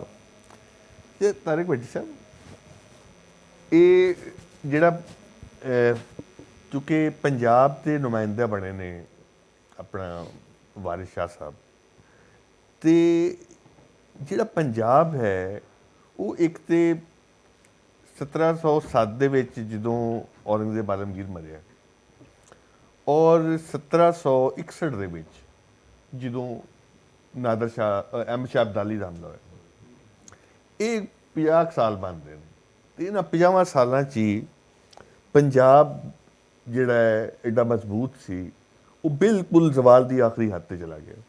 ਮਤਲਬ ਫਰੂਖ ਸਈਅਦ ਕਤਲ ਹੋਇਆ, ਔਰੰਗਜ਼ੇਬ ਆਲਮਗੀਰ ਤੋਂ ਬਾਅਦ ਉਹਦੇ ਬੱਚਿਆਂ 'ਚ ਜਿਹੜੀ ਜੰਗ ਦੀ ਇਕਤਦਾਰ ਦੀ ਜੰਗ ਸ਼ੁਰੂ ਹੋ ਗਈ ਕਿ ਕਦੀ ਇੱਕ ਜਾ ਰਿਹਾ ਕਦੀ ਦੂਜਾ ਜਾ ਰਿਹਾ, ਕਤਲੋ ਗਾਰਤ। ਸਦਾਤੇ ਬਾਰਾ ਆਪਣੀ ਪਸੰਦ ਦੇ ਬੰਦੇ ਰੱਖਦੇ ਸੀ ਤੇ ਭਾਵੇਂ ਮਹੀਨੇ ਬਾਅਦ ਹੀ ਲਾ ਕੇ ਤੇ ਅੱਖਾਂ 'ਚ ਸਲਾਈਆਂ ਫੇਰ ਕੇ ਤੇ ਸ਼ਹਿਜ਼ਾਦੀਆਂ ਨੂੰ ਤੰਗ ਦਿੰਦੇ ਸੀ। ਫਿਰ ਨਾਦਰ ਸ਼ਾਹ ਦਾ ਹਮਲਾ, ਫਿਰ ਅਹਿਮਦ ਸ਼ਾਹ ਅਬਦਾਲੀ ਦਾ ਹਮਲਾ, ਇਹ ਸਾਰਾ ਜਿਹੜੇ ਮਾਮਲਾਤ ਉਹਦੇ ਵਿੱਚ ਚੌਧਰੀ ਸਾਰੇ ਖੁਦ ਮੁਖਤਾਰ ਹੋ ਗਏ ਔਰ ਪਿੰਡ ਸਾਰੇ ਖੁਦ ਮੁਖਤਾਰ ਹੋਏ ਤੇ ਰਾਇਆ ਸਾਰੀ ਚੌਧਰੀਆਂ ਦੇ ਅੰਡਰ ਚਲੀ ਗਈ। ਲਿਹਾਜ਼ਾ ਕੋਈ ਸਿਸਟਮ ਨਹੀਂ ਰਿਹਾ। ਉਹਦੇ ਵਿੱਚ ਜਿਹੜਾ ਕਾਜ਼ੀ ਹੈ ਉਹ ਚੌਧਰੀ ਦੇ ਨਾਲ ਬਹਿ ਗਿਆ। ਇਹ ਚੌਧਰੀ ਔਰ ਕਾਜ਼ੀ ਦਾ ਜਿਹੜਾ ਇਕੱਠ ਹੈ ਇਹ ਆਵਾਮ ਦੇ ਖਿਲਾਫ ਇੱਕ ਕਹਿ ਲਓ ਕਿ ਇਸਟੈਬਲਿਸ਼ਮੈਂਟ ਦੀ ਡਿਵੈਲਪਮੈਂਟ ਹੈ। ਅੱਛਾ, ਉਹ ਜਿਹੜਾ ਪੰਜਾਬ ਹੈ ਹਜੇ ਤੱਕ ਉਹ ਤੋਂ ਬਾਹਰ ਨਹੀਂ ਆਇਆ, ਕਿਉਂਕਿ ਦਰਮਿਆਨ 'ਚ ਜਦੋਂ ਅੰਗਰੇਜ਼ਾਂ ਨੇ ਹੋਲਡ ਕੀਤਾ ਪੰਜਾਬ ਨੂੰ, ਫਤਿਹ ਕਰ ਲਿਆ, ਤੇ ਉਹਦੇ ਵਿੱਚ ਵੀ ਉਹਨਾਂ ਨੇ ਸ਼ਹਿਰੀ ਪੰਜਾਬ ਔਰ ਦਹੀ ਪੰਜਾਬ ਦੀ ਤਕਸੀਮ ਨੂੰ ਬਹੁਤ ਵਾਜ਼ਿਹ ਤੌਰ 'ਤੇ ਰੱਖਿਆ ਕਿ ਜਿਹੜਾ ਦਹੀ ਪੰਜਾਬ ਹੈ ਉਹਦੀ ਜੋ ਵੀ ਹਾਲਤ ਹੈ ਬਸ ਉਹ ਸ਼ਹਿਰਾਂ ਵਾਸਤੇ ਅਨਾਜ ਉਗਾਵੇ ਤੇ ਲੰਕਾ ਸ਼ਹਿਰ ਵਾਸਤੇ ਕਪਾਹ ਉਗਾਵੇ ਤੇ ਰॉ ਮਟੀਰੀਅਲ ਜਿਹੜਾ ਵਾ ਉਹ ਜ਼ਿਆਦਾ ਜਿਹੜਾ ਇੰਗਲੈਂਡ ਚਲ ਜਾਵੇ। ਅੱਛਾ, ਉਹਦੇ ਵਿੱਚ ਪੰਜਾਬ ਜਿਸ ਤੇਜ਼ੀ ਦੇ ਨਾਲ ਜ਼ਵਾਲ ਪਜ਼ੀਰ ਹੋਇਆ ਹੈ ਔਰ ਪਿਛਲੇ 300 ਸਾਲ ਦੀ ਜਿਹੜੀ ਕਹਾਣੀ ਸਾਡੇ ਸਾਹਮਣੇ ਆਈ ਹੈ, ਇਹ ਵਾਰਿਸ ਸ਼ਾਹ ਉਹਦਾ ਨਾਕਦ ਹੈ ਬੁਨਿਆਦੀ ਤੌਰ 'ਤੇ ਤੁਸੀਂ ਇਹ ਦੱਸੋ ਕਿ ਵਾਰਿਸ ਸ਼ਾਹ ਜਿਹੜਾ ਹੈ ਉਹ ਇਹ ਤਨਕੀਦ ਨੂੰ ਕਿਸ ਤਰ੍ਹਾਂ ਸਾਡੇ ਸਾਹਮਣੇ ਪੇਸ਼ ਕਰਦਾ ਹੈ, ਇਸ ਪੰਜਾਬ ਦੇ ਇੱਕ ਮੁਫੱਕਰ ਦੇ ਤੌਰ 'ਤੇ ਕਿਸ ਤਰ੍ਹਾਂ ਦੇਖਦਾ ਹੈ? ਮੇਰਾ ਖਿਆਲ ਹੈ ਇਹ ਇਤਨਾ ਕੰਪਰੀਹੈਂਸਿਵ ਸਵਾਲ ਹੈ ਔਰ ਇਹਦੇ 'ਤੇ ਇੱਕ ਅੱਧੀ ਵਾਰੀ ਸ਼ਾਇਦ ਪਹਿਲਾਂ ਵੀ ਗੱਲ ਹੋਈ ਸੀ। ਇੱਕ ਤਾਂ ਵਾਰਿਸ ਸ਼ਾਹ ਐਜ਼ ਏ ਫਨਕਾਰ ਉਹ ਆਪਣੇ ਵੇਲੇ ਤੋਂ ਬਹੁਤ ਅੱਗੇ ਸੀ, ਯਾਨੀ ਟੈਕਨੀਕ ਦੀ ਸਤ੍ਹਾ 'ਤੇ ਵੀ ਉਹਨੇ ਕਿਸੇ ਦੇ ਵਿੱਚ ਡਰਾਮਾਈ ਜਿਹੜਾ ਅੰਗ ਹੈ ਉਹ ਇੰਟਰੋਡਿਊਸ ਕਰਵਾਇਆ ਹੈ। ਵਾਰਿਸ ਸ਼ਾਹ ਦੇ ਬਾਰੇ ਜਿਹੜੇ ਸਾਡੇ ਸਿਆਣੇ ਔਰ ਪਾਰਖਾਂ ਨੇ ਲਿਖਿਆ ਹੈ, ਜਿਹਦੇ ਵਿੱਚ ਨਜਮ ਹਸਨ ਸੈਯਦ ਹੋਰਾਂ ਦਾ ਨਾਂ ਸਭ ਤੋਂ ਅਹਿਮ ਹੈ, ਉਹਨਾਂ ਦਾ ਇਹ ਕਹਿਣਾ ਹੈ ਕਿ ਵਾਰਿਸ ਸ਼ਾਹ ਨੇ ਬੇਸਿਕਲੀ ਜਿਹੜੀ ਹੀਰ ਲਿਖੀ ਹੈ ਇਹ ਡਰਾਮਾ ਹੈ, ਇਹ ਨਾਟਕ ਹੈ ਔਰ ਉਹ ਨਾਟਕ ਦੀਆਂ ਉਹ ਜਦੀਦ ਜਿਹੜੀਆਂ ਟੈਕਨੀਕਾਂ ਨੇ ਉਹ ਉਹਨਾਂ ਉਦੋਂ ਵਰਤੀਆਂ ਨੇ। ਯਾਨੀ ਪਹਿਲਾਂ ਉਹ ਦੂਰੋਂ ਵਿਖਾਉਂਦਾ ਹੈ, ਫਿਰ ਉਹ ਨੇੜਿਓਂ ਵਿਖਾਉਂਦਾ ਹੈ। ਜਦੋਂ ਉਹ ਰੰਗਪੁਰ ਦੂਰੋਂ ਵਿਖਾਉਂਦਾ ਹੈ ਤੇ ਉਹ ਉਦੋਂ ਗੋਇਆ ਬਹਿਸ਼ਤ ਜ਼ਮੀਨ 'ਤੇ ਆਇਆ ਜੀ, ਲੇਕਿਨ ਫਿਰ ਉਹ ਜਦੋਂ ਜ਼ੂਮ ਇਨ ਕਰਕੇ ਵਿੱਚ ਵੜਦਾ ਹੈ ਤੇ ਭਰਾ ਦਾ ਹੱਕ ਖਾ ਰਹੇ ਨੇ। ਔਰ ਜਦੋਂ ਉਹ ਮਸਜਿਦ ਅਕਸਾ ਦੂਰੋਂ ਵਿਖਾਉਂਦਾ ਹੈ ਤੇ ਜਦੋਂ ਰੰਗਪੁਰ ਦੀ ਮਸੀਤ ਨੂੰ ਦੂਰੋਂ ਵਿਖਾਉਂਦਾ ਹੈ ਤੇ ਮਸਜਿਦ ਅਕਸਾ ਦੀ ਗੋਇਆ ਬਹਿਣ ਆਈ, ਲੇਕਿਨ ਜਦੋਂ ਅੰਦਰੋਂ ਮੌਲਵੀ ਨੂੰ ਵਿਖਾਉਂਦਾ ਹੈ ਤਾਂ ਉਹਦਾ ਸਾਰਾ ਗੰਦ ਵੀ ਵਿਖਾਉਂਦਾ ਹੈ। ਜਦੋਂ ਅਦਾਲਤ ਵਿਖਾਉਂਦਾ ਹੈ ਦੂਰੋਂ ਤੋਂ ਪੂਰੀ ਚਮਕ ਦਮਕ ਨਾਲ ਵਿਖਾਉਂਦਾ ਹੈ, ਲੇਕਿਨ ਜਦੋਂ ਕਾਜ਼ੀ ਵਿਖਾਉਂਦਾ ਹੈ ਤੇ ਉਹ ਕਾਜ਼ੀ ਦਾ ਕੂੜ ਵੀ ਵਿਖਾਉਂਦਾ ਹੈ। ਅੱਛਾ, ਇਹ ਵਾਰਿਸ ਸ਼ਾਹ ਦਾ ਜਿਹੜਾ ਕੰਮ ਹੈ ਨਾ ਉਹ ਬੇਸਿਕਲੀ ਉਹ ਵੱਡਾ ਕਿਉਂ ਹੈ? ਪਹਿਲੀ ਗੱਲ ਤਾਂ ਇਹ ਹੈ ਕਿ ਜਿਹੜਾ ਇਸ਼ਤਿਆਰਾ ਹੈ ਜਾਂ ਮੈਟਾਫਰ ਹੈ ਜਾਂ ਰਮਜ਼ ਹੈ ਜਾਂ ਕਹਾਣੀ ਹੈ ਉਹ ਵਰਤੀ ਹੀ ਇਸ ਲਈ ਜਾਂਦੀ ਹੈ ਕਿ ਉਹਦੇ ਵਿੱਚ ਮਾਨੀ ਲੰਮਾ ਅਰਸਾ ਰੁਕ ਜਾਂਦਾ ਹੈ। ਇਸ਼ਤਿਆਰਾ ਮਾਨੀ ਨੂੰ ਲੰਮੀ ਔਰ ਡੂੰਗੀ ਔਰ ਨਿੱਘੀ ਥਾਂ ਦਿੰਦਾ ਹੈ ਔਰ ਸਦੀਆਂ ਸਫ਼ਰ ਕਰਦਾ ਹੈ ਔਰ ਇਹ ਹਰ ਨਸਲ ਲਈ ਉਹ ਇੱਕ ਨਵੇਂ ਮਾਨੀ ਔਰ ਨਵੇਂ ਰੂਪ ਦਾ ਇਮਕਾਨ ਰੱਖਦਾ ਹੈ। ਇਸ ਲਈ ਸ਼ਾਇਰੀ ਜ਼ਿੰਦਾ ਹੈ ਔਰ ਇਸ ਲਈ ਵਾਰਿਸ ਸ਼ਾਹ ਅੱਜ ਵੀ ਰੈਲੇਵੈਂਟ ਹੈ। ਵਗਰਨਾ ਅਗਰ ਉਹ ਸਿੱਧੀ ਕਹਾਣੀ ਕਰਕੇ ਚਲਾ ਜਾਂਦਾ ਤਾਂ ਵਾਰਿਸ ਸ਼ਾਹ ਅੱਜ ਰੈਲੇਵੈਂਟ ਨਹੀਂ ਸੀ। ਮੈਂ ਸਮਝਦਾ ਵਾਂ ਕਿ ਵਾਰਿਸ ਸ਼ਾਹ ਜਿਸ ਤਰ੍ਹਾਂ ਇਮਦਾਦ ਸਾਹਿਬ ਨੇ ਬੜੀ ਖੂਬਸੂਰਤ ਗੱਲ ਕੀਤੀ ਕਿ ਪੰਜਾਬੀਆਂ 'ਚ ਪਹਿਲਾਂ ਫੈਮਿਨਿਸਟ ਹੈ, ਮੈਂ ਸਮਝਣਾ ਇਹ ਇਸ ਐਂਗਲ ਤੋਂ ਮੈਂ ਵੀ ਨਹੀਂ ਪਹਿਲਾਂ ਵੇਖਿਆ। ਵਾਰਿਸ ਸ਼ਾਹ ਤਾਕਤਵਰ ਉਸ ਅਹਿਦ ਦੇ ਮੌਜੂਦ ਜਿਹੜੇ ਤਾਕਤਵਰ ਤਬਕਾਤ ਸਨ ਉਹਨਾਂ ਸਾਰਿਆਂ ਨੂੰ ਕੁਐਸਚਨ ਕੀਤਾ ਹੈ ਔਰ ਜਿਹੜੀ ਟੁੱਟ ਭੱਜ ਦੇ ਵੱਲ ਤੁਸੀਂ ਇਸ਼ਾਰਾ ਕੀਤਾ ਹੈ ਉਹ ਜ਼ਾਹਿਰ ਹੈ ਪੰਜਾਬ ਦਾ ਜਿਹੜਾ ਅਸੀਂ ਦੇਖਦੇ ਹਾਂ ਨਾ ਕਿ ਬੜਾ ਲੰਬਾ ਅਰਸਾ ਇੱਥੇ ਕੋਈ ਆਰਗੇਨਾਈਜ਼ਡ ਸਟੇਟ ਤੇ ਹੈ ਨਹੀਂ ਸੀ ਔਰ ਰਾਜਵਾੜੇ ਸਨ ਔਰ ਚੂँਕਿ ਜ਼ਰੀ ਔਰ ਪਸ਼ੂ ਪਾਲ ਮੁਆਸ਼ਰਾ ਸੀ, ਅਸੀਂ ਆਪਣੀ ਮਿੱਟੀ ਦੇ ਨਾਲ ਔਰ ਆਪਣੀਆਂ ਜ਼ਮੀਨਾਂ ਔਰ ਆਪਣੇ ਡੰਗਰਾਂ ਦੇ ਨਾਲ ਜੁੜੇ ਹੋਏ ਹਯਾਤੀ ਜੀ ਰਹੇ ਸਾਂ। GT ਰੋਡ ਤੋਂ ਲੰਘਣ ਵਾਲੇ ਲੋਕ ਜਿਹੜੇ ਨੇ ਉਹ ਪਿੰਡੀ ਪੱਟੀਆਂ ਦਰਿਆ ਚਨਾਬ ਦੇ ਕਿਨਾਰੇ ਤੱਕ ਮੱਝਾਂ ਛੇੜਨ ਵਾਲੇ ਬੰਦੇ ਨਾਲ ਉਹਦਾ ਤਲਕ ਹੀ ਨਹੀਂ ਸੀ ਬਣਦਾ। ਰਿਆਸਤ ਦਾ ਤਲਕ ਸਿਰਫ ਇੰਨਾ ਹੀ ਸੀ ਕਿ ਸਾਲ 'ਚ ਇੱਕ ਵਾਰੀ ਮਾਮਲਾ ਲੈਣ ਆਉਂਦੇ ਸਨ ਅਤੇ ਰਿਆਸਤ ਬਦਲੇ ਵਿੱਚ ਦਿੰਦੀ ਤਾਂ ਹੈ ਕੁਝ ਨਹੀਂ ਸੀ, ਲਿਹਾਜ਼ਾ ਉਸ ਰਿਆਸਤ ਦੇ ਨਾਲ ਕੋਈ ਜਜ਼ਬਾਤੀ ਵਾਬਸਤਗੀ ਇੱਥੋਂ ਦੇ ਬੰਦੇ ਦੀ ਬਣੀ ਨਹੀਂ। ਦਰਬਾਰ ਜਿਹੜਾ ਉਹ ਦਿੱਲੀ 'ਚ ਹੁੰਦਾ ਸੀ, ਹਮਲਾਵਰ ਇੱਧਰੋਂ ਉੱਤੋਂ ਚੜ੍ਹਦੇ ਸਨ ਅਤੇ ਉਹ ਆਪਣਾ ਜਿਹੜਾ ਉਹਨਾਂ ਨੇ ਬੜੋਲੇ 'ਚ ਦਾਣੇ ਰੱਖੇ ਹੁੰਦੇ ਸਨ, ਕੁਝ ਹਿੱਸਾ ਉਹ ਹਰ ਸਾਲ ਰੱਖਦੇ ਸਨ ਕਿ ਉਹ ਆਉਣਗੇ ਲੁੱਟਣ ਵਾਲੇ, ਉਹਨਾਂ ਨੂੰ ਦੇ ਦਿੰਦੇ ਸਨ। ਜਿਵੇਂ ਕੁੱਤੇ ਨੂੰ ਖੈਰ ਪਾਈ ਦੀ ਹੈ ਐਵੇਂ ਹਮਲਾਵਰਾਂ ਨੂੰ ਪਾ ਦਿੰਦੇ ਸਨ। ਫਿਰ ਸ਼ਾਮ ਨੂੰ ਆਪਣਾ ਬਹਿ ਕੇ ਗਾਉਣ ਗਾਉਂਦੇ ਸਨ ਔਰ ਆਪਣੀਆਂ ਉਹ ਅੱਗਾਂ ਬਾਲਦੇ ਸਨ ਔਰ ਧੁੱਪਾਂ ਸੇਕਦੇ ਸਨ। ਇਸ ਤਰ੍ਹਾਂ ਕਰਕੇ ਪੰਜਾਬ ਦੀ ਤਹਿਜ਼ੀਬ ਰਹੀ। ਅੱਛਾ, ਫਿਰ ਜਦੋਂ ਵੇਖੋ ਜਿਹੜਾ 1849 ਤੱਕ, ਇੱਕ ਹੋਰ ਇੰਟਰਸਟਿੰਗ ਗੱਲ ਇਹ ਵੇ ਕਿ 1757 ਦੇ ਕਰੀਬ ਈਸਟ ਇੰਡੀਆ ਕੰਪਨੀ ਕਲਕੱਤਾ ਔਰ ਮਦਰਾਸ ਦੇ ਕੁਝ ਸ਼ਹਿਰਾਂ ਵਿੱਚ ਆ ਗਈ ਸੀ ਔਰ ਪੂਰਾ 100 ਸਾਲ ਲੱਗਾ 1849 ਤੱਕ ਪੰਜਾਬ ਜਿਹੜਾ ਹੈ ਉਹ ਗੋਰੇ ਦੇ ਹੱਥੋਂ ਫਾਲ ਨਹੀਂ ਹੋਇਆ। 1849 ਤੱਕ ਇੱਥੇ ਰਣਜੀਤ ਸਿੰਘ ਦੀ ਇੰਡੀਪੈਂਡੈਂਟ ਹਕੂਮਤ ਸੀ, ਲੇਕਿਨ ਚੂँਕਿ ਦੇਖੋ ਉਸ ਵੇਲੇ ਜਿਹੜਾ ਯਾਨੀ ਬਰਤਾਨੀਆ ਦੀ ਜਿਹੜੀ ਫੌਜੀ ਔਰ ਮਾਸ਼ੀ ਔਰ ਅਸਲਾ ਸਾਜ਼ੀ ਦੀ ਤਾਕਤ ਸੀ ਉਹਦਾ ਕੋਈ ਮੁਕਾਬਲਾ ਨਹੀਂ ਸੀ ਪੰਜਾਬ ਦੀ ਉਸ ਫੌਜ ਦੇ ਨਾਲ। ਅਤੇ 1849 ਵਿੱਚ ਫਿਰ ਪੰਜਾਬ ਵੀ ਡਿੱਗ ਗਿਆ ਔਰ ਉਸ ਤੋਂ ਬਾਅਦ ਫਿਰ ਅਸੀਂ ਦੇਖਦੇ ਹਾਂ ਕਿ ਗੋਰਾ ਆਇਆ ਔਰ ਗੋਰੇ ਨੇ ਫਿਰ ਇੱਥੇ ਦੋ ਜਿਹੜੇ ਖਿੱਤੇ ਨੇ ਮੈਂ ਸਮਝਣਾ ਉਹਨਾਂ ਦਾ ਉਹਨੇ ਬੜਾ ਨਾ ਮਲਟੀ ਪ੍ਰੋਂਗ ਨੁਕਸਾਨ ਕੀਤਾ। ਉਹਦੇ ਵਿੱਚ ਇੱਕ ਬੰਗਾਲ ਹੈ ਔਰ ਇੱਕ ਪੰਜਾਬ ਹੈ। ਬੰਗਾਲ ਵੀ ਚੂँਕਿ ਕਲਚਰਲੀ ਜ਼ਿਆਦਾ ਕੌਨਸ਼ੀਅਸ ਸੀ ਔਰ ਉੱਥੇ ਜ਼ਿਆਦਾ ਮਾਡਰਨ ਐਜੂਕੇਸ਼ਨ ਪਹਿਲੋਂ ਆ ਗਈ ਸੀ ਔਰ ਉੱਥੇ ਤੁਸੀਂ ਦੇਖਦੇ ਹੋ ਕਿ ਪੋਲੀਟੀਕਲ ਅਵੇਅਰਨੈਸ ਸਾਡੇ ਨਿਸਬਤ ਜ਼ਿਆਦਾ ਸੀ ਕਿਉਂਕਿ ਜਦੀਦ ਉਲੂਮ ਔਰ ਜਦੀਦ ਤਹਿਰੀਕਾਂ ਉੱਥੇ ਆ ਗਈਆਂ। ਪੰਜਾਬ ਇੱਕ ਵੱਡਾ ਖਿੱਤਾ ਸੀ ਔਰ ਇੱਥੇ ਬੜੀ ਵੱਡੀ ਇੱਕ ਯਾਨੀ ਤੁਸੀਂ ਕਹਿ ਲਓ ਵੀਟ ਬਾਸਕਟ ਵੀ ਇਹਨੂੰ ਕਹਿੰਦੇ ਰਹੇ। ਫਿਰ ਇੱਥੇ ਮਿਲਟਰੀ ਦਾ ਬੜਾ ਵੱਡਾ ਸ਼ੇਰ ਸੀ ਅਤੇ ਉਹਨੇ ਜਦੋਂ ਵੰਡਿਆ ਅਤੇ ਉਹ ਤਹਿਜ਼ੀਬੀ ਤੌਰ 'ਤੇ ਸਾਡਾ ਜਿਹੜਾ ਹਜ਼ਾਰਾਂ ਸਾਲਾਂ ਦਾ ਬਹਾਓ ਸੀ ਉਹਦੇ ਵਿੱਚ ਇੱਕ ਡੱਕਾ ਲੱਗਾ। ਮੇਰਾ ਖਿਆਲ ਹੈ ਇਹ ਗੱਲ ਮਜ਼ੀਦ ਅੱਗੇ ਚਲੇਗੀ, ਲੇਕਿਨ ਦੋਸ਼ੀ ਸਾਹਿਬ ਨੂੰ ਮੈਂ ਫਿਰ ਕਹਾਂਗਾ ਕਿ ਜਿਹੜਾ ਉਹਨਾਂ ਨੇ ਇਹਦੇ ਵਿੱਚ ਮੁਕੱਦਮੇ ਦੇ ਵਿੱਚ ਫਿਰ ਜ਼ਾਹਿਰ ਸ਼ਾਇਰ ਨੇ ਅਤੇ ਸ਼ਾਇਰ ਰਮਜ਼ ਵਿੱਚ ਗੱਲ ਕਰਦਾ ਯਾਨੀ ਕੈਦੋਂ ਨੂੰ ਇੱਕ ਝੂਠੇ ਲਾਰੇ 'ਤੇ ਲਿਆ ਕੇ ਅਦਾਲਤ ਵੀ ਲੈ ਗਏ ਅਤੇ ਅਖੀਰ 'ਤੇ ਫੈਸਲਾ ਵੀ ਨਹੀਂ ਕਰਵਾਇਆ ਔਰ ਆਪ ਵੀ ਆਪਣੇ 'ਤੇ ਵੀ ਉਹਨਾਂ ਨੇ ਕੋਈ ਇਲਜ਼ਾਮ ਨਹੀਂ ਆਣ ਦਿੱਤਾ। ਉਹਨਾਂ ਨੂੰ ਪਤਾ ਸੀ ਕਿ ਵਾਰਿਸ ਸ਼ਾਹ ਦੇ ਖਿਲਾਫ ਫੈਸਲਾ ਕਿਹੜਾ ਜੱਜ ਕਰੇਗਾ ਅਤੇ ਅਖੀਰ ਤੱਕ ਲੜਾਈ ਅੱਛੀ ਲੜੀ ਉਹਨਾਂ ਨੇ ਔਰ ਮੁਕੱਦਮਾ ਅੱਛਾ ਕੀਤਾ। ਲੇਕਿਨ ਉਹ ਫਿਰ ਬਾਅਦ ਵਿੱਚ ਕੈਦੋਂ ਨੂੰ ਇਹਨਾਂ ਨੇ ਝੂਠੇ ਤਸੱਲੀ ਦਿੱਤੀ ਕਿ ਯਾਰ ਹੁਣ ਨਾ ਜੱਜ ਲੰਮੀ ਤਰੀਕ ਪਾਤੀ ਹੈ ਅਤੇ ਲੰਮੀ ਤਰੀਕ ਪੈ ਗਈ, ਫੈਸਲਾ ਹੋਣਾ ਕੋਈ ਨਹੀਂ, ਤਾਰੀਖ ਕੋਲੋਂ ਨਹੀਂ ਹੋ ਰਿਹਾ 250 ਸਾਲ ਤੋਂ, ਅਤੇ ਇੱਥੇ ਸਿਵਲ ਜੱਜ ਕਿਵੇਂ ਕਰ ਸਕਦਾ। ਤਾਂ ਇਹ ਦੋਸ਼ੀ ਸਾਹਿਬ ਬੜੇ ਚਲਾਕ ਨਿਕਲੇ ਨੇ, ਇਹਨਾਂ ਲੰਮੀ ਤਰੀਕ ਪਾਤੀ ਅਤੇ ਮੈਂ ਸਮਝਣਾ ਕਿ ਇਹ ਬਹੁਤ ਅੱਛਾ ਹੈ ਔਰ ਇਹਨੂੰ ਅੱਗੇ ਗੱਲ ਨੂੰ ਤੁਸੀਂ ਮੈਨੂੰ ਲੱਗਦਾ ਮੈਂ ਜ਼ਿਆਦਾ ਨਾ ਬੋਲਾਂ ਤਾਂ ਕਿ ਫਿਰ ਉਹ ਵਨ ਸਾਈਡ ਗੱਲ। ਅੱਛਾ, ਇਹਦੇ ਵਿੱਚ ਇੱਕ ਇਲਜ਼ਾਮ ਜਿਹੜਾ ਇਹਨਾਂ ਨੇ ਵੀ ਲਾਇਆ ਅਤੇ ਇਹ ਤੋਂ ਪਹਿਲਾਂ ਵੀ ਲੱਗਦਾ ਰਿਹਾ ਉਹ ਫਾਸ਼ੀ ਦਾ। ਫਾਸ਼ੀ ਦਾ ਇਹ ਇਲਜ਼ਾਮ ਜਿਹੜਾ 20ਵੀਂ ਸਦੀ 'ਚ ਸਾਹਮਣੇ ਆਇਆ, ਉਹ ਤੋਂ ਪਹਿਲਾਂ ਫਾਸ਼ੀ ਦਾ ਇਲਜ਼ਾਮ ਕਦੇ ਵੀ ਨਹੀਂ ਲੱਗਾ। ਬਸ ਕਾਨੂੰਨ ਵਸਤਾ ਦੇ ਵਿੱਚ ਜਿਹੜੀ ਮੈਡੀਵਲ ਏਜਿਸ ਅਤੇ ਉਹਦੇ ਵਿੱਚ ਜ਼ਰੀ ਨਿਜ਼ਾਮ ਸੀ ਔਰ ਜ਼ਰਾਅਤ ਦੇ ਵਿੱਚ ਜਿਹੜਾ ਮਦਰਲੈਂਡ ਜਾਂ ਮਾਦਰੇ ਅਰਜ਼ੀ ਜਾਂ ਜ਼ਰੀ ਦੇਵੀ ਦਾ ਕਨਸੈਪਟ ਸੀ, ਉਹਦੇ ਤਹਿਤ ਇਹ ਰਾਸਖ ਸੀ ਸਦੀਆਂ ਤੋਂ ਕਿ ਜਿਹੜਾ ਹੱਲ ਜਿਹੜਾ ਹੈ ਔਰ ਉਹਦਾ ਜ਼ਮੀਨ 'ਚ ਫਿਰਨਾ, ਉਹ ਜ਼ਮੀਨ ਔਰ ਹੱਲ ਦਾ ਇੱਕ ਜਿਨਸੀ ਅਮਲ ਹੈ ਜਿਹਦੇ ਨਤੀਜੇ 'ਚ ਤਖਲੀਕ ਹੁੰਦੀ ਹੈ, ਫਸਲਾਂ ਲਹਿਲਾਉਂਦੀਆਂ। ਇਹਨੂੰ ਉਹ ਤਜਸੀਮ ਕਰਦੇ ਸੀਗੇ ਆਪਣੀ ਸ਼ਾਇਰੀ 'ਚ। ਲਿਹਾਜ਼ਾ ਤੁਸੀਂ ਦੇਖੋ ਕਿ ਜਿਹੜੇ ਮੁਜੱਸਮਾ ਸਾਜ਼ੀਆਂ ਹੋਈਆਂ ਇਮਾਰਾਤ ਦੇ ਉੱਤੇ ਇੰਡੀਆ ਦੇ ਵਿੱਚ, ਜਿਹੜੇ ਕਿੱਸੇ ਲਿਖੇ ਗਏ, ਜਿਹੜੇ ਕਿ ਸ਼ਾਇਰੀ ਹੋਈ, ਉਹਦੇ ਵਿੱਚ ਔਰਤ ਜਿਹੜੀ ਇੱਕ ਤੇ ਹੀਰੋ ਬਣੀ ਕਿਉਂਕਿ ਉਹ ਜਿਨਸੀ ਅਮਲ ਦੇ ਨਤੀਜੇ ਦੇ ਵਿੱਚ ਤਖਲੀਕ ਕਰਦੀ ਹੈ, ਅਤੇ ਹੱਲ ਔਰ ਜ਼ਮੀਨ ਦੇ ਜਿਨਸੀ ਅਮਲ ਦੇ ਨਤੀਜੇ 'ਚ ਫਸਲ ਉਗਦੀ ਹੈ।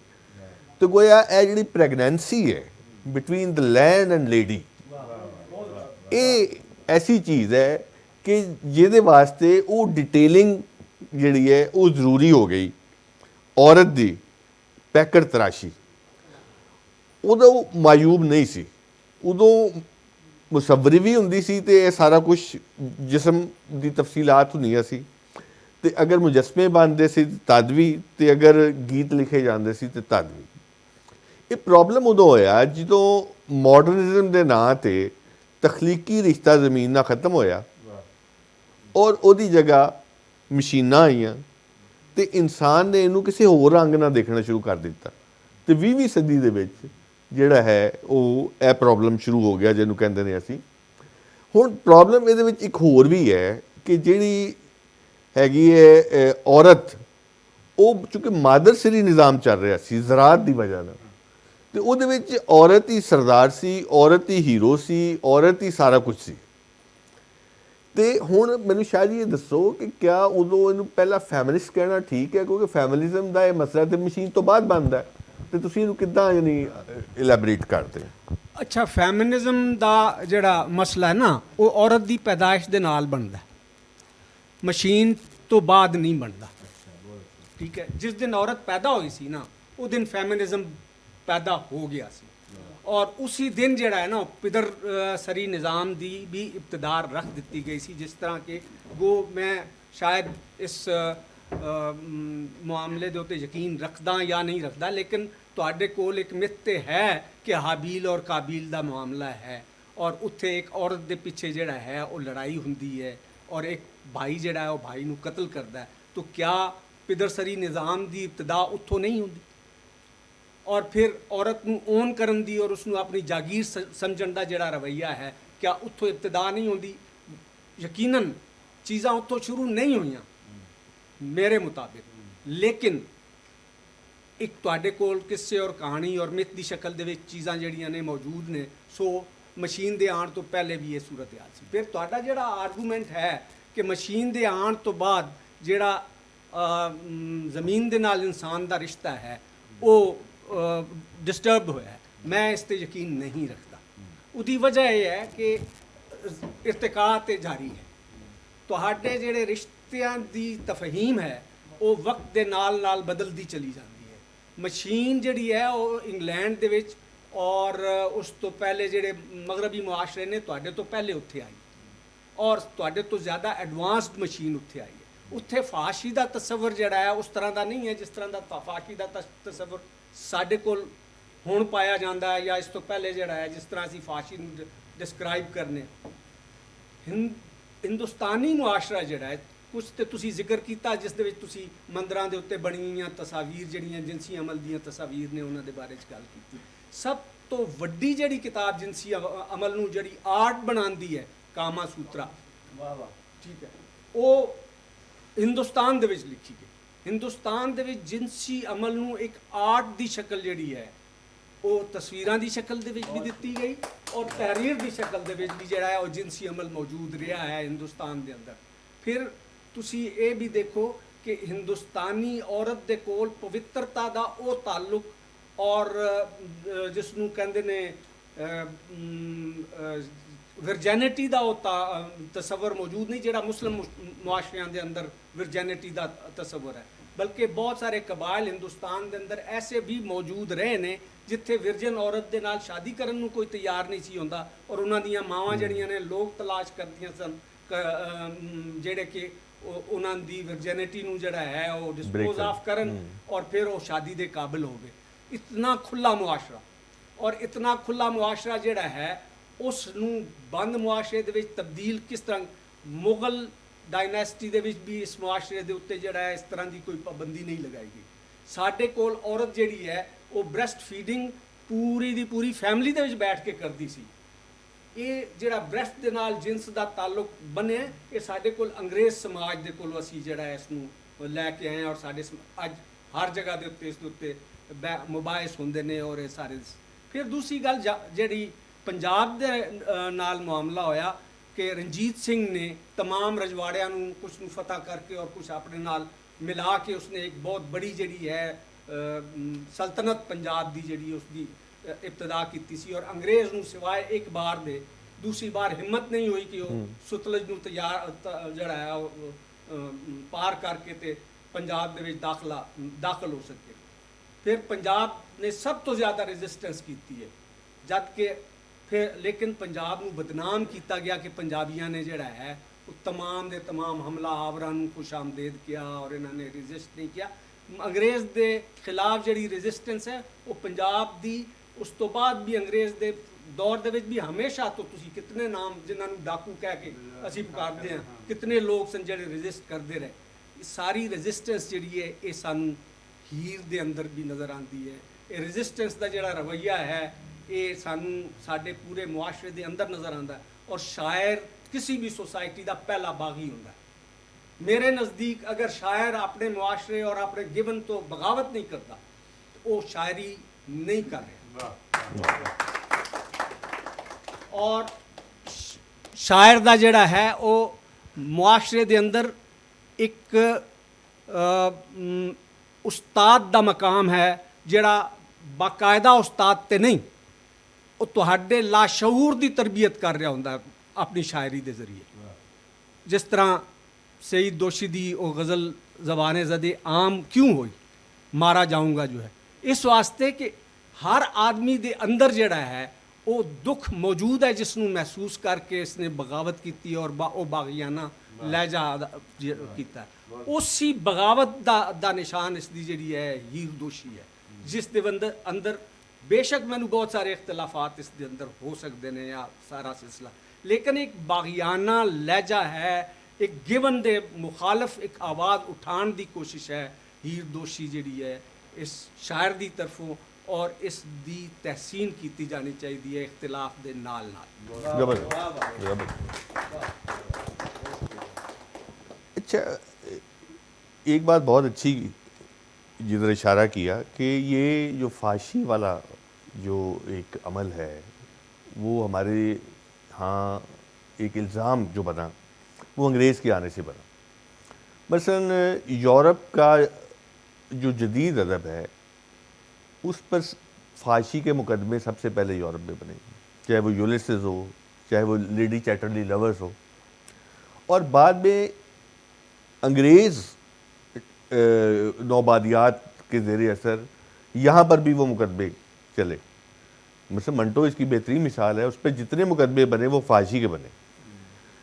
अब आप ये भी देखिए कि हमारा जितना भी क्लासिकल अदब है, अंग्रेज़ ने उसके ख़िलाफ़ एक बंद बांधा, चाहे वो पंजाबी का हो चाहे वो उर्दू का हो, और उन्होंने कहा कि ये फ़ोहिश अदब है, ये फरसूदा अदब है, और ये जो है जाहिलाना अदब है। मसलन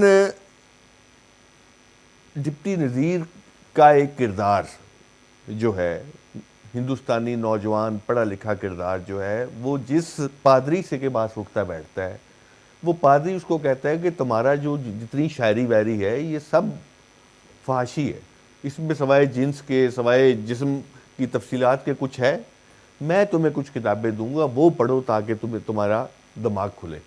और वो किताबें जो उसको दी गई वो थी जो यूरोप से आई गई। ये एक छोटी सी बात जो डिप्टी नज़ीर ने अपने किस्से में बयान की है, ये पूरे एक बड़ी जो सदाकत है उसका इजहार है।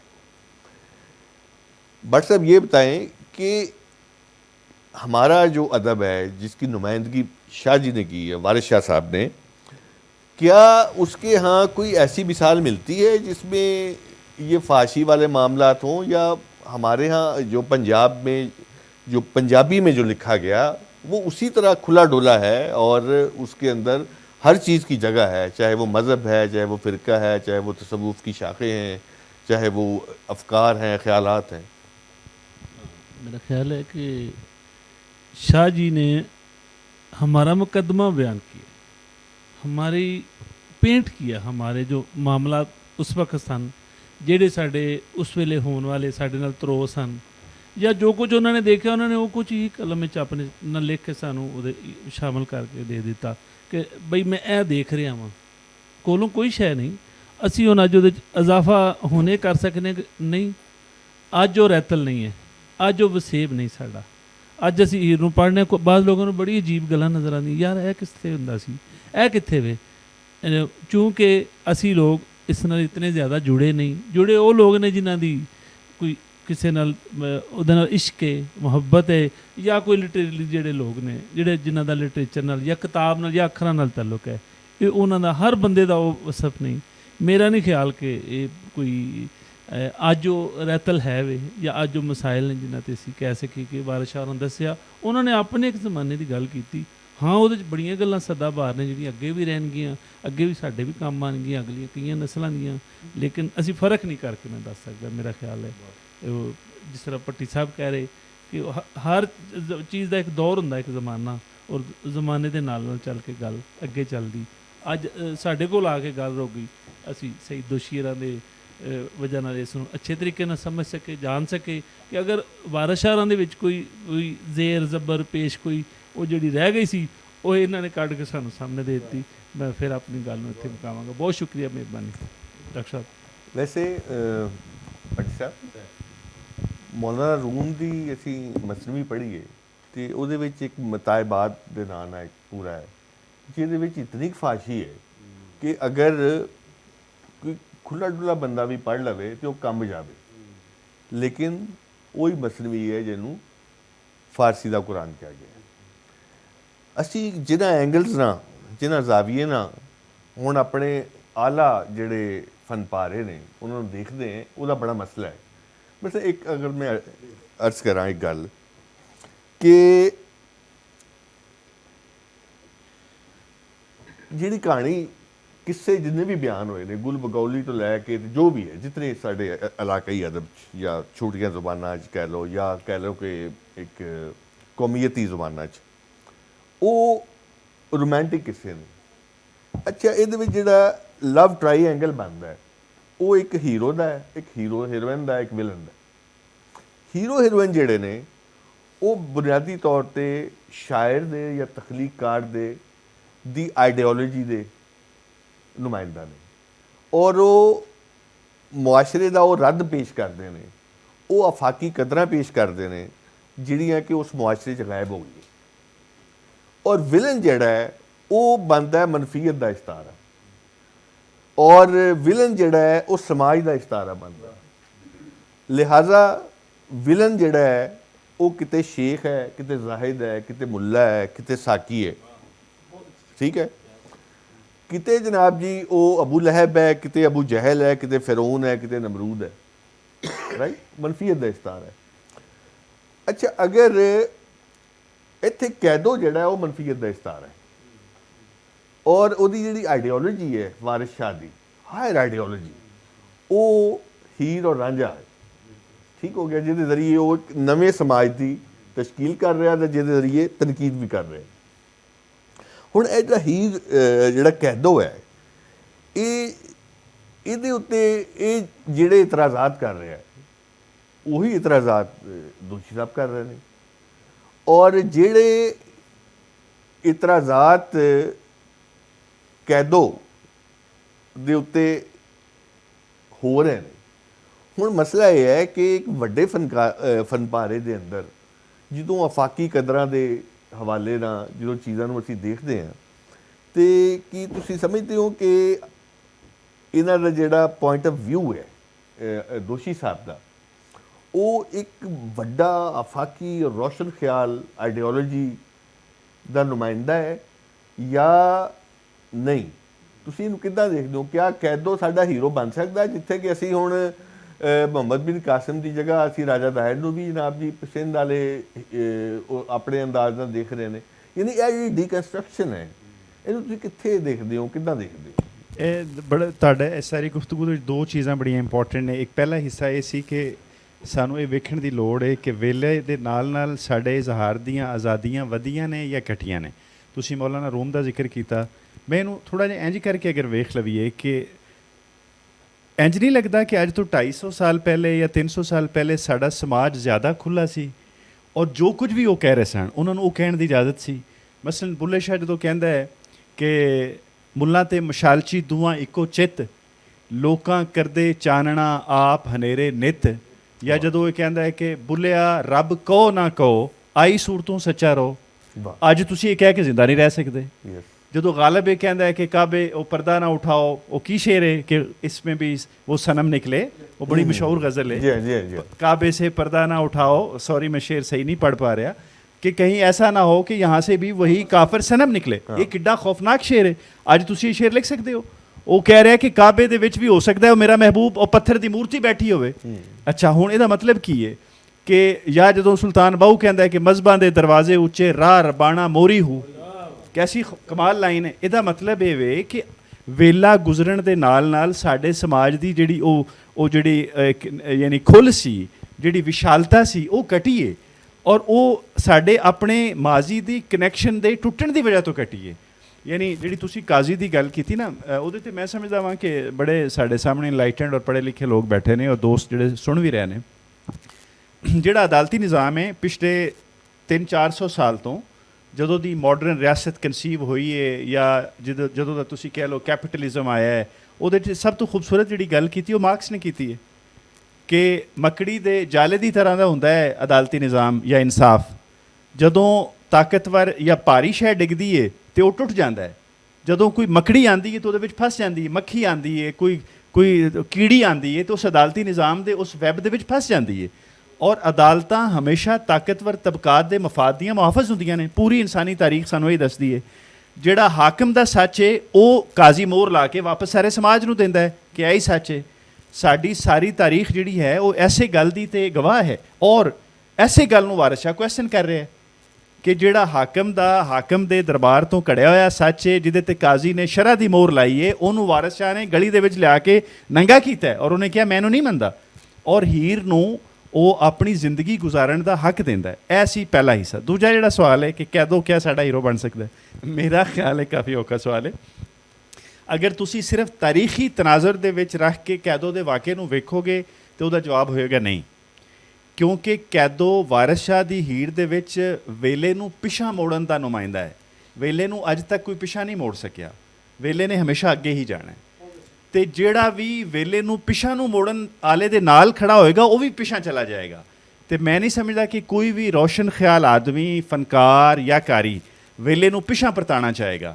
ਦੇਖੋ ਅੱਜ ਤੋਂ 100 ਸਾਲ ਪਹਿਲੇ ਯਾਨੀ 1920 ਤੱਕ ਪੂਰੀ ਦੁਨੀਆ ਦੇ ਵਿੱਚ ਜ਼ਨਾਨੀ ਨੂੰ ਵੋਟ ਦਾ ਹੱਕ ਨਹੀਂ ਸੀ। ਅੱਜ ਤੋਂ ਕੋਈ 80-90 ਸਾਲ ਪਹਿਲੋਂ, 100 ਸਾਲ ਪਹਿਲੋਂ ਕਾਲਿਆਂ ਨੂੰ ਬੱਸ ਦੇ ਵਿੱਚ ਸੀਟ ਤੇ ਬਹਿਣ ਦਾ ਹੱਕ ਨਹੀਂ ਸੀ। ਕਾਲਿਆਂ ਨੂੰ ਬਕਾਇਦਾ ਟਰੇਡ ਹੁੰਦੀ ਰਹੀ। ਯਾਨੀ 1851 ਦੇ ਵਿੱਚ ਹੈਰੀਅਟ ਬੀਚਰ ਸਟੋਵ ਨੇ ਇੱਕ ਨਾਵਲ ਲਿਖਿਆ ਜਿਹਦਾ ਨਾਂ ਸੀ ਅੰਕਲ ਟੌਮਸ ਕੈਬਨ। 1861 ਦੇ ਵਿੱਚ 10 ਸਾਲਾਂ ਦੇ ਵਿੱਚ ਅਮਰੀਕਾ ਦੇ ਵਿੱਚ ਸਿਵਲ ਵਾਰ ਸ਼ੁਰੂ ਹੋ ਗਈ। ਉਸ ਨਾਵਲ ਦੀ ਬੁਨਿਆਦ ਤੇ ਐਂਟੀ ਸਲੇਵਰੀ ਮੂਵਮੈਂਟ ਚੱਲੀ।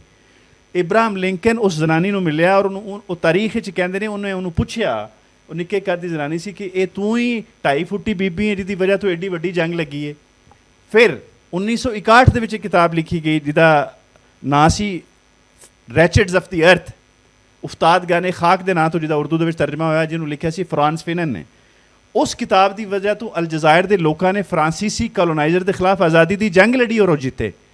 ਇਹਦਾ ਮਤਲਬ ਕੀ ਹੈ ਕਿ ਜਿਹੜਾ ਵੀ ਵੇਲੇ ਦੇ ਨਾਲ ਸਹੀ ਪਾਸੇ ਖਲੋਵੇਗਾ ਉਹਨੂੰ ਵੇਲਾ ਆਦਰ ਕਰੇਗਾ।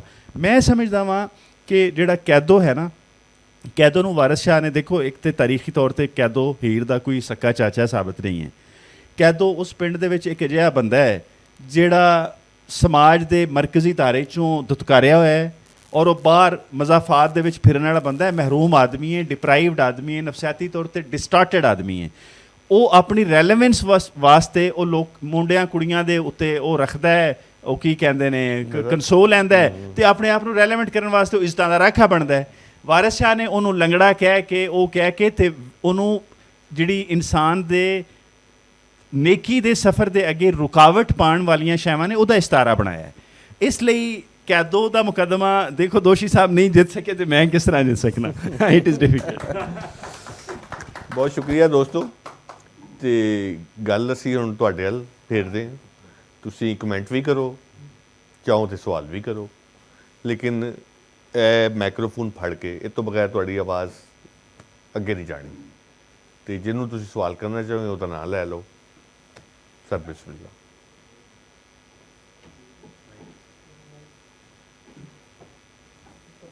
मलिक मेरली साहब तो मेरा ख्याल है हम चाहेंगे कि वो इस पर अपनी, हाँ, कमर साहब बैठे हुए हैं, मेयर साहब बैठे हुए हैं।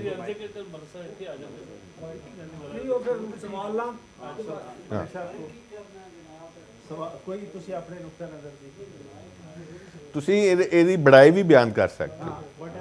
ਇਹ ਜੋ ਲਿਖਿਆ ਹੈ ਨੇ ਰਾਣਾ ਸਾਹਿਬ ਨੇ। ਕਮੈਂਟ ਵੀ ਕਰ ਸਕਦੇ ਹੋ, ਤੁਸੀਂ ਆਪਣੇ ਵਿਚਾਰ ਸਾਂਝੇ ਕਰੋ। ਤੁਹਾਡਾ ਕੀ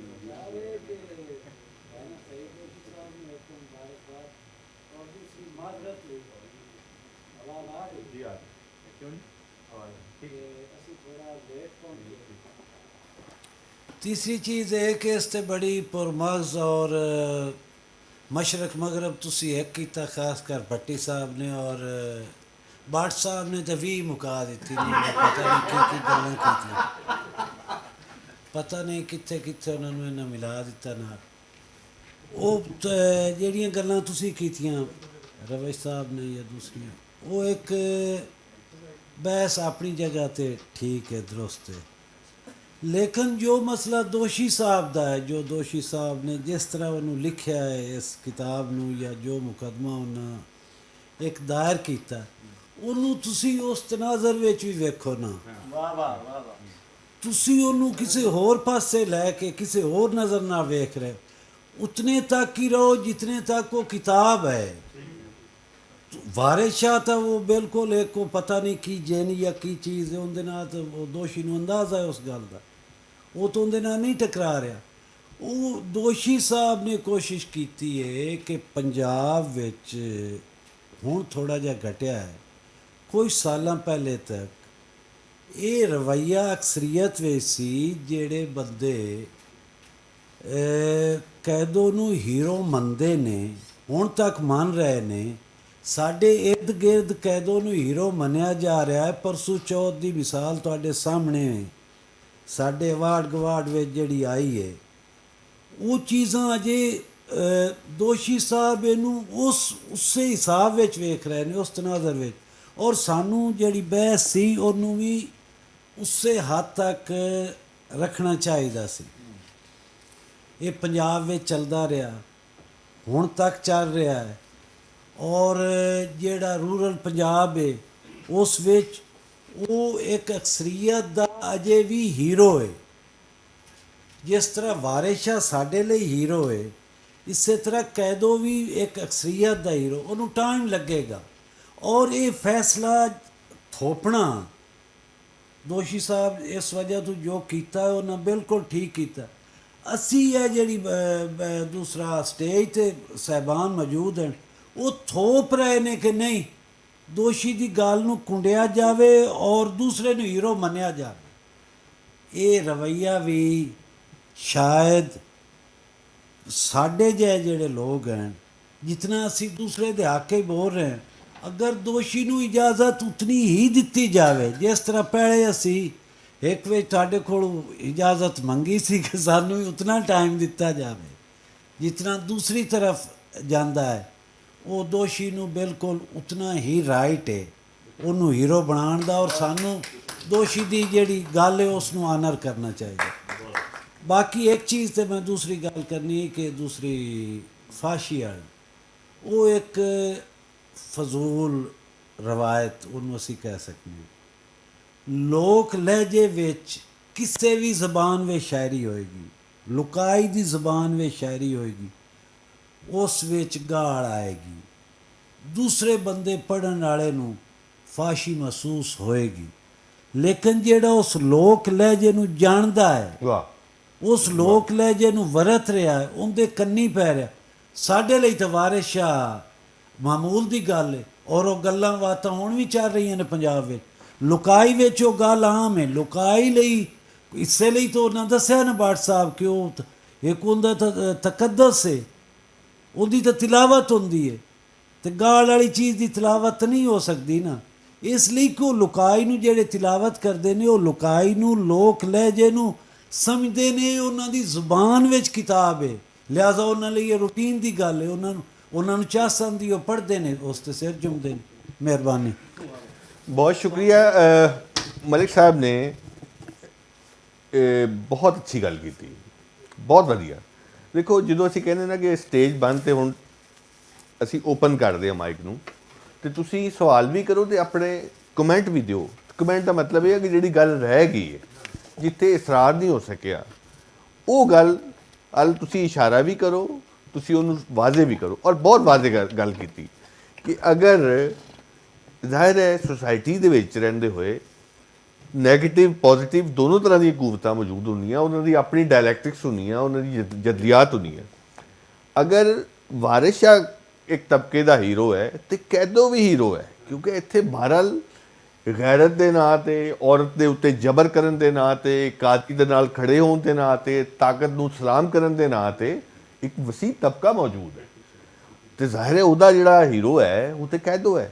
ਤੇ ਮਲਿਕ ਸਾਹਿਬ ਨੇ ਬਹੁਤ ਖੂਬਸੂਰਤ ਗੱਲ ਕੀਤੀ ਹੈ। ਕਮਰ ਸਾਹਿਬ ਤੁਸੀਂ ਕਾਈਂਡਲੀ ਅਗਰ ਮਾਈਕ ਲੈ ਲਓ, ਮਾਈਕ ਲੈ ਲਓ।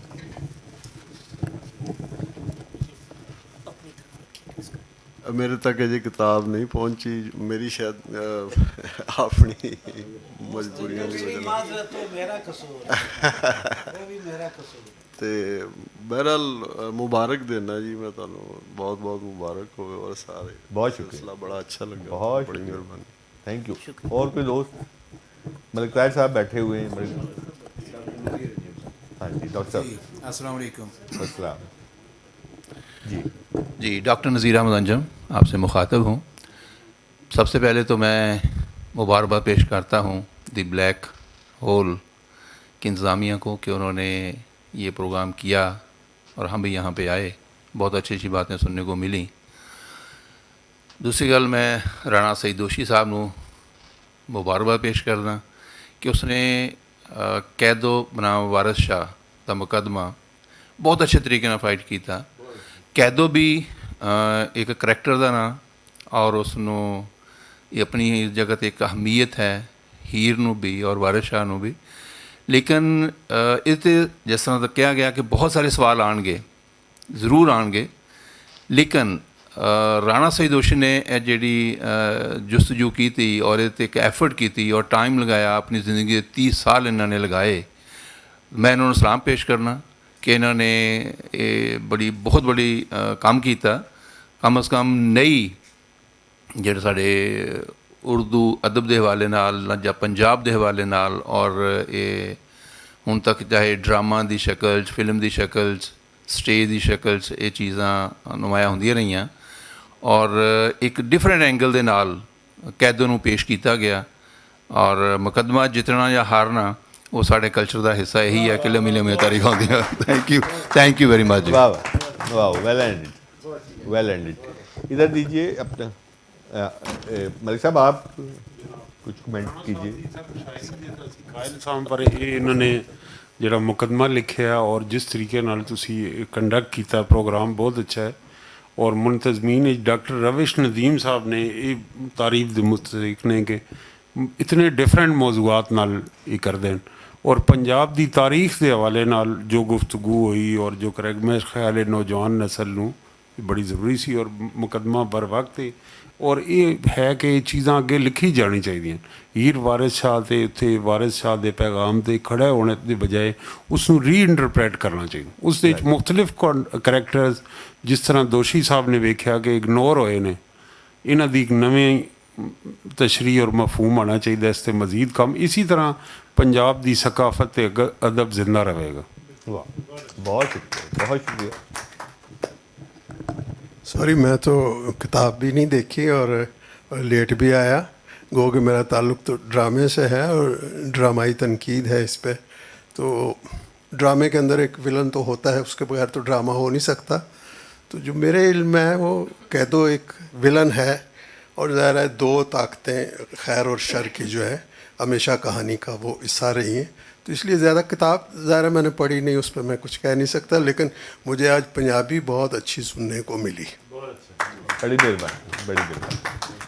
اچھا, دو تین چھوٹی چھوٹی چیزیں ہیں. ایک تو اس کتاب کی آرگنائزیشن میں یعنی کافی وقت لگا اور تھرو آؤٹ میں اس چیز پہ کنونس تھا کہ ڈاکٹر روش ندیم جو ہے وہ بیسٹ اس کے وہ ہو سکتے ہیں جن کے ذریعے یہ پروگرام ہونا چاہیے. لکیلی وہ مل گئے اور پھر ثابت بھی یہی ہوا آج کے سیشن سے جتنا ہم نے سیکھا ہے. اور پھر میں یہ بھی ایکسپیکٹ کر رہا تھا کہ ایک تنقید کا نیا چیپٹر شروع ہو, وہ بھی اس پروگرام سے آج یہ بھی ایک ٹیک لے کے ہم جا رہے ہیں کہ بات چیت ہو رہی ہے اور ہر اینگل سے, اور جب مزید یہ کتاب پڑھی جائے گی تو مزید بھی کئی طرح کی تنقید یا کئی طرح کا اس کے اوپر بھی وہ سلسلہ ہوگا. آج دوشی صاحب میرے خیال ہے کچھ کم کاپیاں لے کر آئے ہیں, 13 یا 14 کاپیز یہاں پہ موجود ہیں, اور مزید بھی ان سے جو ایڈریسز دے سکیں گے وہ ان تک کاپیز اور یہ جو سلسلہ ہے وہ آگے چل سکے گا. باقی یہ ہے کہ چند دن پہلے جس سے مجھے خیال آیا اس خاص طور پہ اس ایونٹ کا, وہ یہ تھا کہ سوشل میڈیا پہ ایک ڈیبیٹ ڈاکٹر صاحب چل پڑی اور اس میں نوجوان یہ سوال پوچھ رہے تھے اور وہ ہسٹوریکل فیکٹس میں زیادہ تر وہ سوالات تھے کہ ہیر سیال تھی اور جو رانجھا تھا وہ ظاہر پنجاب میں رانجھا ایک کاسٹ ہے. ہم تو زیادہ تر خالد رانجھا کی وجہ سے جانتے ہیں جو سیال بھی کاسٹ ہے. تو وہ کاسٹ اور وہ پنجاب کی حد تک اس ڈیبیٹ کو میں جتنا بھی اس کو دیکھ رہا تھا غور سے, وہ زیادہ ہسٹوریکل فیکٹس کے اراؤنڈ وہ سارا وہ چل رہا تھا. تو ادھر سے یہ مجھے خیال بھی آیا کہ اس کو نوجوانوں کے لیے ایک اسٹوری کی صورت میں جرنلسٹ ہوں تو اس انداز میں بھی اس کو لکھنا شروع کروں. یہ کام تھوڑا طویل ہے, صبر آزما ہے, کیونکہ لکھے ہوئے پہ بہرحال تنقید بھی ہوتی ہے اور اس کے لیے تیار بھی رہنا چاہیے. Thank you very much. بہت شکریہ. ایک چیز کا اضافہ کرنا چاہوں گا کہ کیونکہ میں سیاسیات دا طالب علم ہاں تے یہ ریسرچ ایک پیپر اسی لکھیا پیراں تے سیاست وچ ਤੇ ਇੱਕ ਸਿਆਲ ਬਰਾਦਰੀ ਦੇ ਬੜੇ ਮਸ਼ਹੂਰ ਪੀਰ ਨੇ ਜਿਨ੍ਹਾਂ ਨੇ ਪਿਛਲੇ ਦਫਾ ਇੱਕ ਫਤਵਾ ਦਿੱਤਾ ਕਿ ਨੂਨ ਲੀਗ ਨੂੰ ਸ਼ਰ੍ਹੀ ਤੌਰ ਤੇ ਵੋਟ ਦੇਣਾ ਜਿਹੜਾ ਹੈ ਉਹ ਜਾਇਜ਼ ਨਹੀਂ ਹੈ, ਔਰ ਉਹਨਾਂ ਨੇ ਉਸ ਪ੍ਰੈਸ ਕਾਨਫਰੰਸ ਤੋਂ ਬਾਅਦ ਉਸ ਤੋਂ ਅਲੱਗਗੀ ਦਾ ਐਲਾਨ ਕੀਤਾ। ਤੇ ਜਿਹੜੀ ਹੀਰ ਸਿਆਲ ਸੀ ਔਰਤ ਸੀ, ਉਹ ਆਪਣੇ ਮੌਕਫ ਜਾਂ ਬਿਆਨੀਏ ਤੇ ਕਾਇਮ ਰਹੀ ਔਰ ਉਸ ਤੇ ਹੀਰ ਵਾਰਿਸ ਸ਼ਾਹ ਰੱਖੇ। ਤੇ ਇੱਥੇ ਦੇਖੋ ਜੈਂਡਰ ਦੀ ਜਿਹੜੀ ਖੈਰ ਤੇ ਫਾਲੋਅਰ ਹੀਰ ਸਿਆਲ ਦੇ ਵੀ ਨੇ ਤੇ ਫਾਲੋਅਰ ਪੀਰ ਸਿਆਲ ਦੇ ਵੀ ਨੇ, ਲੇਕਿਨ ਮੌਕਫ ਤੇ ਕਾਇਮ ਰਹਿਣੇ ਵਾਲੀ ਹੀਰ ਸਿਆਲ ਹੀ। ਵਾਹ ਵਾਹ ਵਾਹ ਵਾਹ ਹੁਣ ਤੇ ਫਤਵਾ ਨੂਨ ਲੀਗ ਦੇ ਹੱਕ ਚ ਆ ਗਿਆ ਕਿ ਅਗਰ ਤੁਸੀਂ ਜਾਓਗੇ ਤੇ ਅੱਜ ਦਾ ਸਵਾਲ ਦੁਬਾਰਾ ਸ਼ਾਮਿਲ ਹੋ। ਅੱਛਾ ਆਪ ਜਿਹੜੀ ਹੈ ਨਾ ਇਹ ਸਭ ਕਾਸਟ ਰਾਜਪੂਤਾਂ ਦੀ, ਔਰ ਜਿਹੜੇ ਸਿਆਲ ਨੇ ਸ਼ਾਇਦ वो सियाल नहीं है कि जी। अच्छा साहब आप जी मैं ये आखिरी बात है, इसके बाद हम क्लोज करेंगे जी। मैं उसी तरह बात करूँगा कि साढ़े पंजाबी च ना कहते हैं कि आम तौर पर कहते हैं कि मामा अगे रोड़ा ही बच या चाचा बच अन्या होया कोई बच। तो कैदो नूं मैं तो एक वो बंदा समझांगा जिहड़ा कि हीरो एज मैं हीरो देखना कि वो मुतला करन रहा है, ਦੱਸਦਾ ਪਿਆ ਕਿ ਬਈ ਡਾਕਾ ਪੈ ਰਿਹਾ, ਇੱਕ ਸੰਨ ਪੈ ਰਹੀ ਹੈ ਘਰ ਦੇ ਵਿੱਚ ਜਾਂ ਇੱਕ ਇਲਾਕੇ ਦੇ ਵਿੱਚ ਜਾਂ ਪੰਜਾਬ ਦੇ ਵਿੱਚ ਜਾਂ ਹਿੰਦੁਸਤਾਨ ਦੇ ਵਿੱਚ ਕਿਤੇ ਵੀ ਇੱਕ ਸੰਨ ਪੈ ਰਹੀ ਹੈ। ਤਾਂ ਉਹ ਦੱਸਣ ਵਾਲਾ ਬੰਦਾ ਹੈ ਕਿ ਦੱਸਦਾ ਪਿਆ ਕਿ ਭਰਾ ਸੰਨ ਪੈ ਰਹੀ ਹੈ ਅਤੇ ਆਪਣੇ ਆਪ ਨੂੰ ਮਹਿਫੂਜ਼ ਕਰੋ, ਔਰ ਉਹਨੂੰ ਅਸੀਂ ਹੀਰੋ ਮੰਨ ਸਕਦੇ ਹਾਂ। ਇਸ ਲਈ ਮੈਂ ਉਹਨੂੰ ਐਜ਼ ਹੀਰੋ ਮੰਨਣਾ ਕੈਦੋ ਨੂੰ, ਕਿਉਂਕਿ ਕੈਦੋ ਇੱਕ ਮੇਰੇ ਵਾਸਤੇ ਐਜ਼ ਹੀਰੋ ਹੈ। ਅਗਰ ਮੈਂ ਪੰਜਾਬ ਦੀ ਉਹਨੂੰ ਵੇਖਣਾ, ਅਗਰ ਉਹਨੂੰ ਪੰਜਾਬ ਨੂੰ ਵੇਖਣਾ, ਅਤੇ ਜਿੰਨੇ ਵੀ ਸਾਡੇ ਵਾਰੀਅਰਸ ਹੋਏ ਨੇ ਉਹਨਾਂ ਨੇ ਸਾਨੂੰ ਜਗਾਉਣ ਦੀ ਕੋਸ਼ਿਸ਼ ਕੀਤੀ ਅਤੇ ਕੈਦੋ ਵੀ ਜਗਾ ਰਿਹਾ ਕਿ ਭਰਾ ਬਚ ਤੇ ਬਚਾ ਆਪਣੇ ਮੋੜ ਤੋਂ, ਠੀਕ ਹੈ। ਹਾਂਜੀ, ਤੇ ਉਹ ਜਿਸ ਤਰ੍ਹਾਂ ਕਹਿੰਦੇ ਕਿ ਮਾਮਾ ਅੱਗੇ ਰੋੜਾ ਬਚ, ਠੀਕ ਹੈ ਯਾਰ, ਮੈਂ ਇਹਨੂੰ ਐਜ਼ ਹੀਰੋ ਲੈਣਾ। ਅਗਰ ਮੈਂ ਅਗਲੇ ਤੋਂ नहीं ਤੁਹਾਡਾ ਹੱਕ ਹੈ, ਤੁਹਾਡਾ ਹੱਕ ਹੈ।